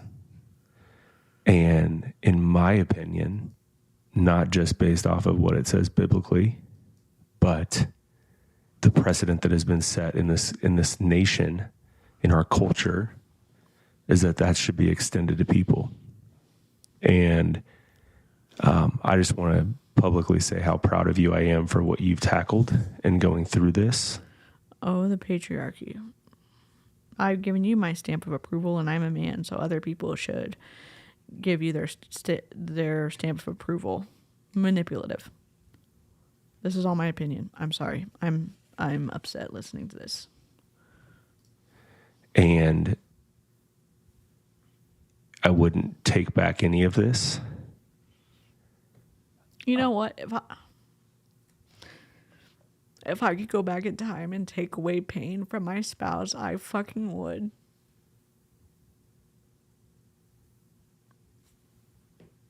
It's just, I don't get how twisty this is. Mistakes are mistakes. Everybody I said it earlier, everybody that's listening to this podcast has skeletons, and they sure as heck don't want them out on Front Street. Oh, so now you're threatening to show our skeletons out on everything if we don't forgive Brittany? And I think some folks need to look in the mirror and say, oh yeah, I've messed up too. And the positive change that can come from this is maybe somebody will own a mistake that they've made and maybe apologize to somebody. Or extend that olive branch to that person in their life. Maybe it's not even me. Maybe it's your dad or your mom or your best friend. Like, damn. They'll see that people can grow from their mistakes. People can learn from their mistakes. And, you know, I was incredibly, first of all, thanks, babe. Like, you got me, I'm crying again. It's tough, right? Because if I could go back, I would change everything. I never want to hurt anyone. It pains me to know that I let women down.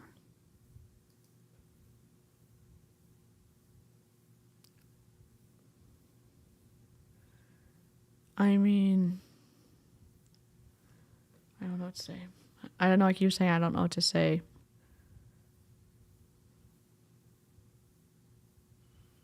You don't have to forgive someone just because you've done something bad in your life. It's not oh, you did this so that you automatically have to forgive me for my shitty behavior towards you. Boundaries are healthy. And healthy relationships sometimes have things that happen in the long run where you can't hang out or be friends anymore because it's not healthy for you. And this feels super manipulative. That was never my heart. My heart was to help them, but I bit off. She hasn't said sorry once. More than I could chew. So yeah, I wish I could go back and fix that. But at the same time, this has completely led me to the Lord. Oh, so scamming all those people out of the money. Oh, wait, you're not going to call it a scam. The misguided intentions of you not being able to handle the millions of dollars that came in from the clients who wanted to look like you and were also looking to fix their eating disorders. That you didn't mean to hurt them, but when you did, it actually made you closer to the Lord. So those people had to have been hurt so that you could have had a really good relationship with God. I mean, let's think through that logic for a second because it doesn't make any sense. And it puts all the weight of like where you are in your life right now on how badly you treated somebody else. I wouldn't be who I am today. No. I wouldn't be alive today. Literally. Oh, content warning. If I had not gone through what I went through and walked through that fire and encountered Jesus and he saved my life, and just because you invite the Lord into your heart doesn't mean your life is sunshine and rainbows. And he walked me through the fire. He didn't just pull me out of the fire. He walked me through it. Just like Shadrach, Meshach, and Abednego.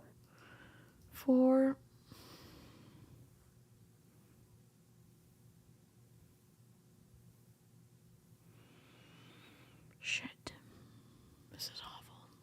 And I came out on the other side not smelling like smoke, completely untouched. Why are we using these? What?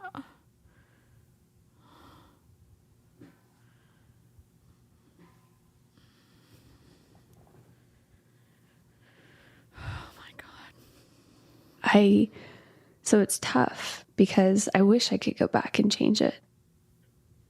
I wish I could go back and fix every mistake I made that harmed and hurt one of my clients, every single one of my clients that were hurt. But also But, We hear the but. And that I learned from all of this has completely molded me into a woman that no college degree could build.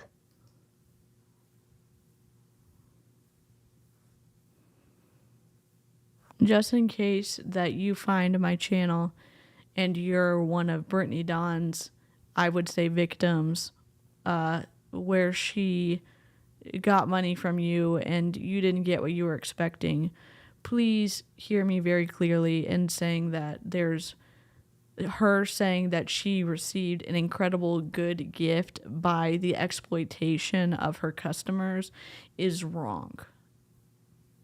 And please do not feel any burden in feeling upset about what she did to you, because she is saying now she is a follower of Christ because of the scamming shit she did.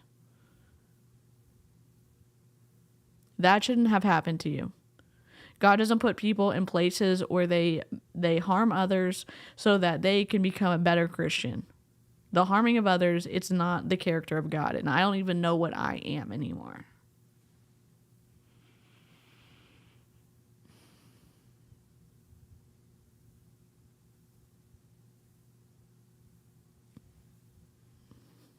No paycheck could build, no goal could build that you set for yourself. Like, it's invaluable. Like, you can't put a price on these lessons in life. And just like Jordan said, you know, I was incredibly passionate about helping women change their lives and their aesthetic and their physique and their fitness goals and reaching those goals. Okay, bye, Patricia.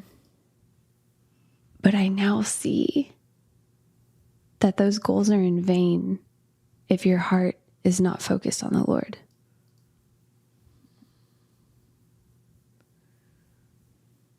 This is a lot of religious manipulation. I know there's lots of people who are not religious in the chat. It is painful even for, I don't know what I am. I know there's some current Christians in the chat. I know there's some believers of other things. I know there's some atheists or agnostic, or there's a whole group of people here.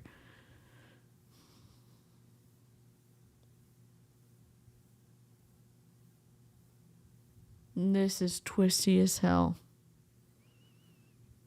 It's uncomfortable. It's hard to process. And I'm assuming it would be even harder to process if you are an active, ethical Christian listening to this and thinking that in some twisty way this was supposed to happen so she could have come to Christ. No, she chose to make a decision to personally profit off of the sacrifices of other people, her clients, and the only way she got called to account for it is because the state of Texas stepped in.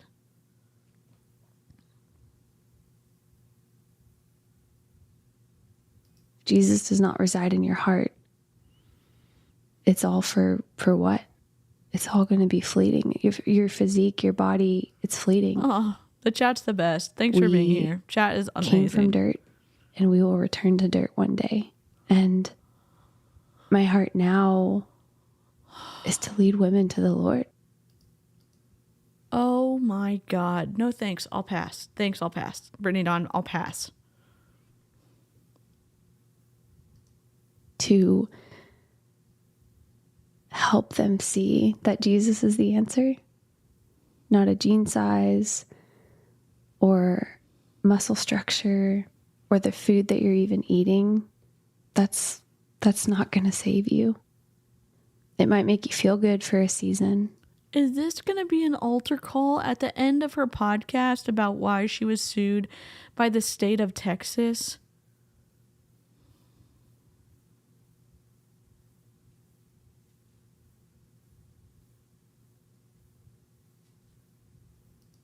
And your confidence might be great, but there's no confidence like confidence that comes from the Lord. Yeah. And that's my heart now. Thank you. And I guess my hope, I know this podcast is getting long. Again, I didn't want to rush through this because I feel like it deserves the space and the time. You could have cut that out. There could have been at least 15 minutes cut out of this podcast. You're breathing. I don't know. What else could have been cut out?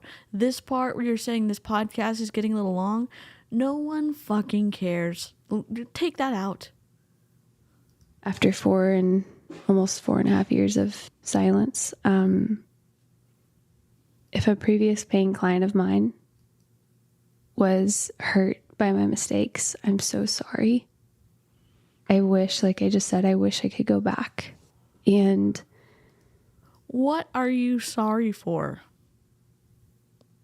She keeps saying, oh, I'm so sorry, but what are you sorry for?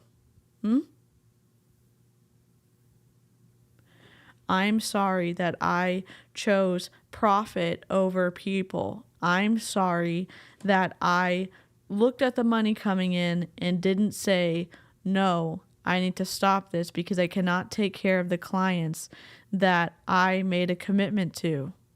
I shouldn't have done that, and it was wrong. And I don't expect anyone to forgive me. Fix that? That was never my intention. It doesn't matter about intention. It doesn't matter about intention. It happened.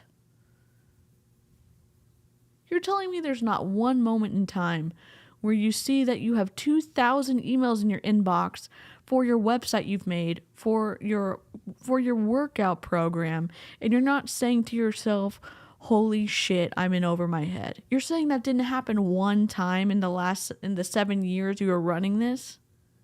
I don't believe it. I don't believe it. Ever. Even in my years of being young, dumb, and naive, I still loved people. And she's saying that what happened was because she was young, dumb, and naive. And that's why you did this? There's people who at the time when you started your business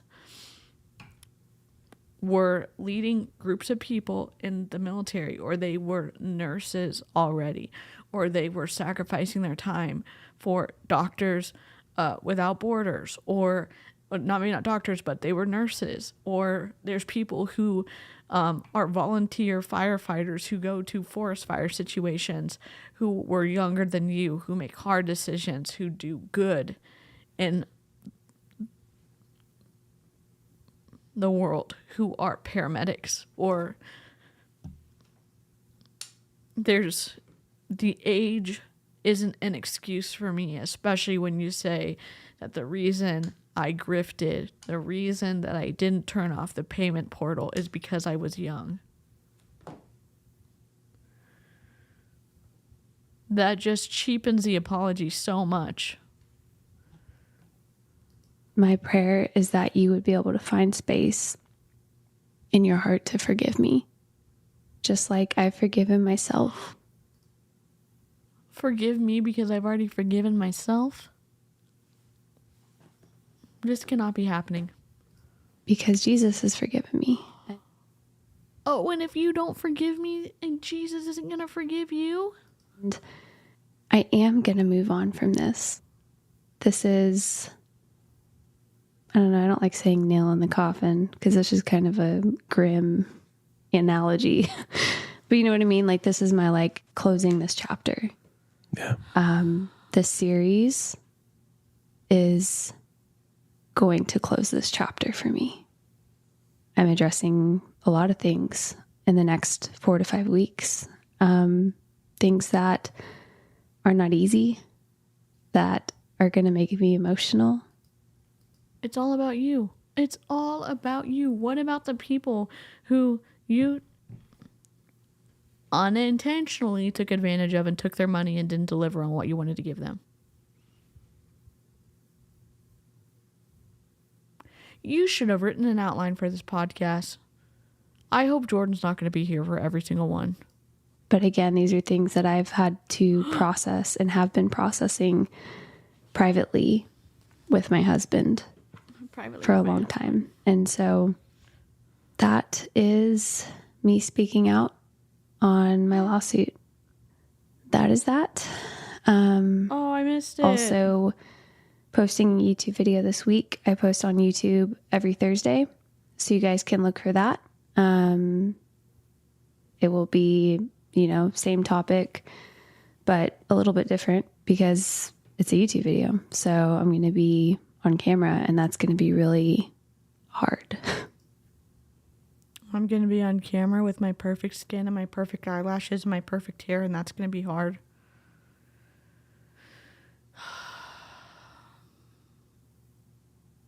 I shouldn't have said that. I'm sorry.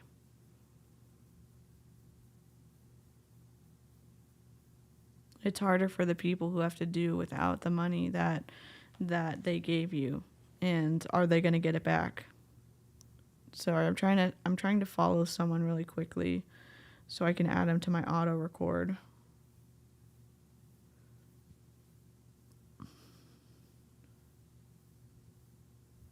Hold on, she's blocked me. She's live right now. Hold on. Cancel. Sorry. Nope. Add. Court. Sorry, 1 second.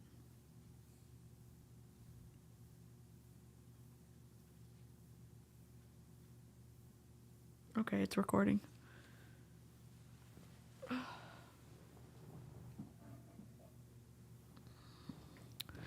Travis, I'm gonna play. Yeah, we're late. Sorry, we've been streaming here forever. It's a little easier behind a microphone and no camera running, but we're going to do it because this is a new season of my life and I'm ready to leave this in my past. So as always, thank you guys so much for stopping in. If you haven't already, please take 5, 10, 30 seconds to leave a 5-star review. It means the world to me. If this was encouraging to you in any way, which I don't really know how it would be, but if it was, you said that in your intro that it was going to be encouraging for people. Please feel free to tag me on your Instagram or send me a DM on my main account or even our podcast account. I'm going to play it tomorrow. And I will do my best to respond to that. As always, thank you guys so much for stopping in, and I will see you guys in the next episode. This is definitely like 70s If you'd like to music. learn more about Brittany Dawn, you can find her personal platforms and ministry through the social links below. Thank you for listening in today. And remember, there's no depth that God will not go for you. His grace is sufficient, even here.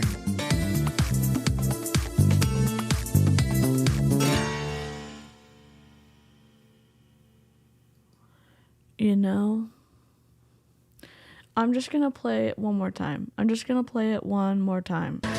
The unsuspecting stranger had better know the truth of wrong from right. 'Cause the eyes of the ranger are upon you.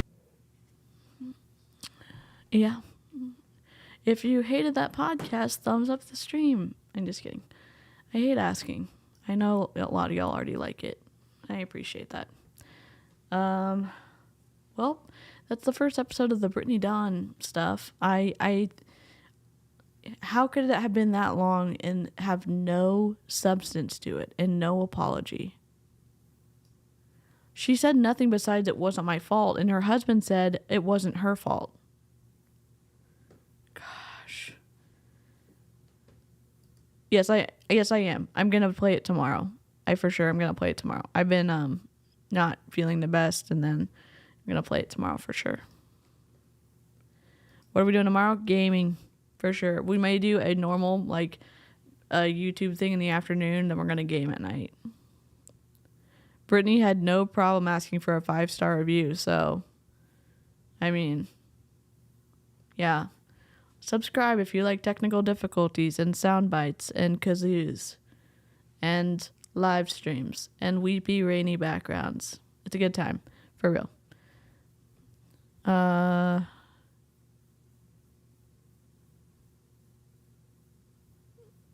right. Live chat, you've been incredible. I don't know how to wrap this up other than we're going to be covering every single episode where she talks about her lawsuit because I think it's important. I don't like people being taken advantage of. I don't like influence unchecked, which seems to be the case with Brittany Dawn. And we will see what's going to happen.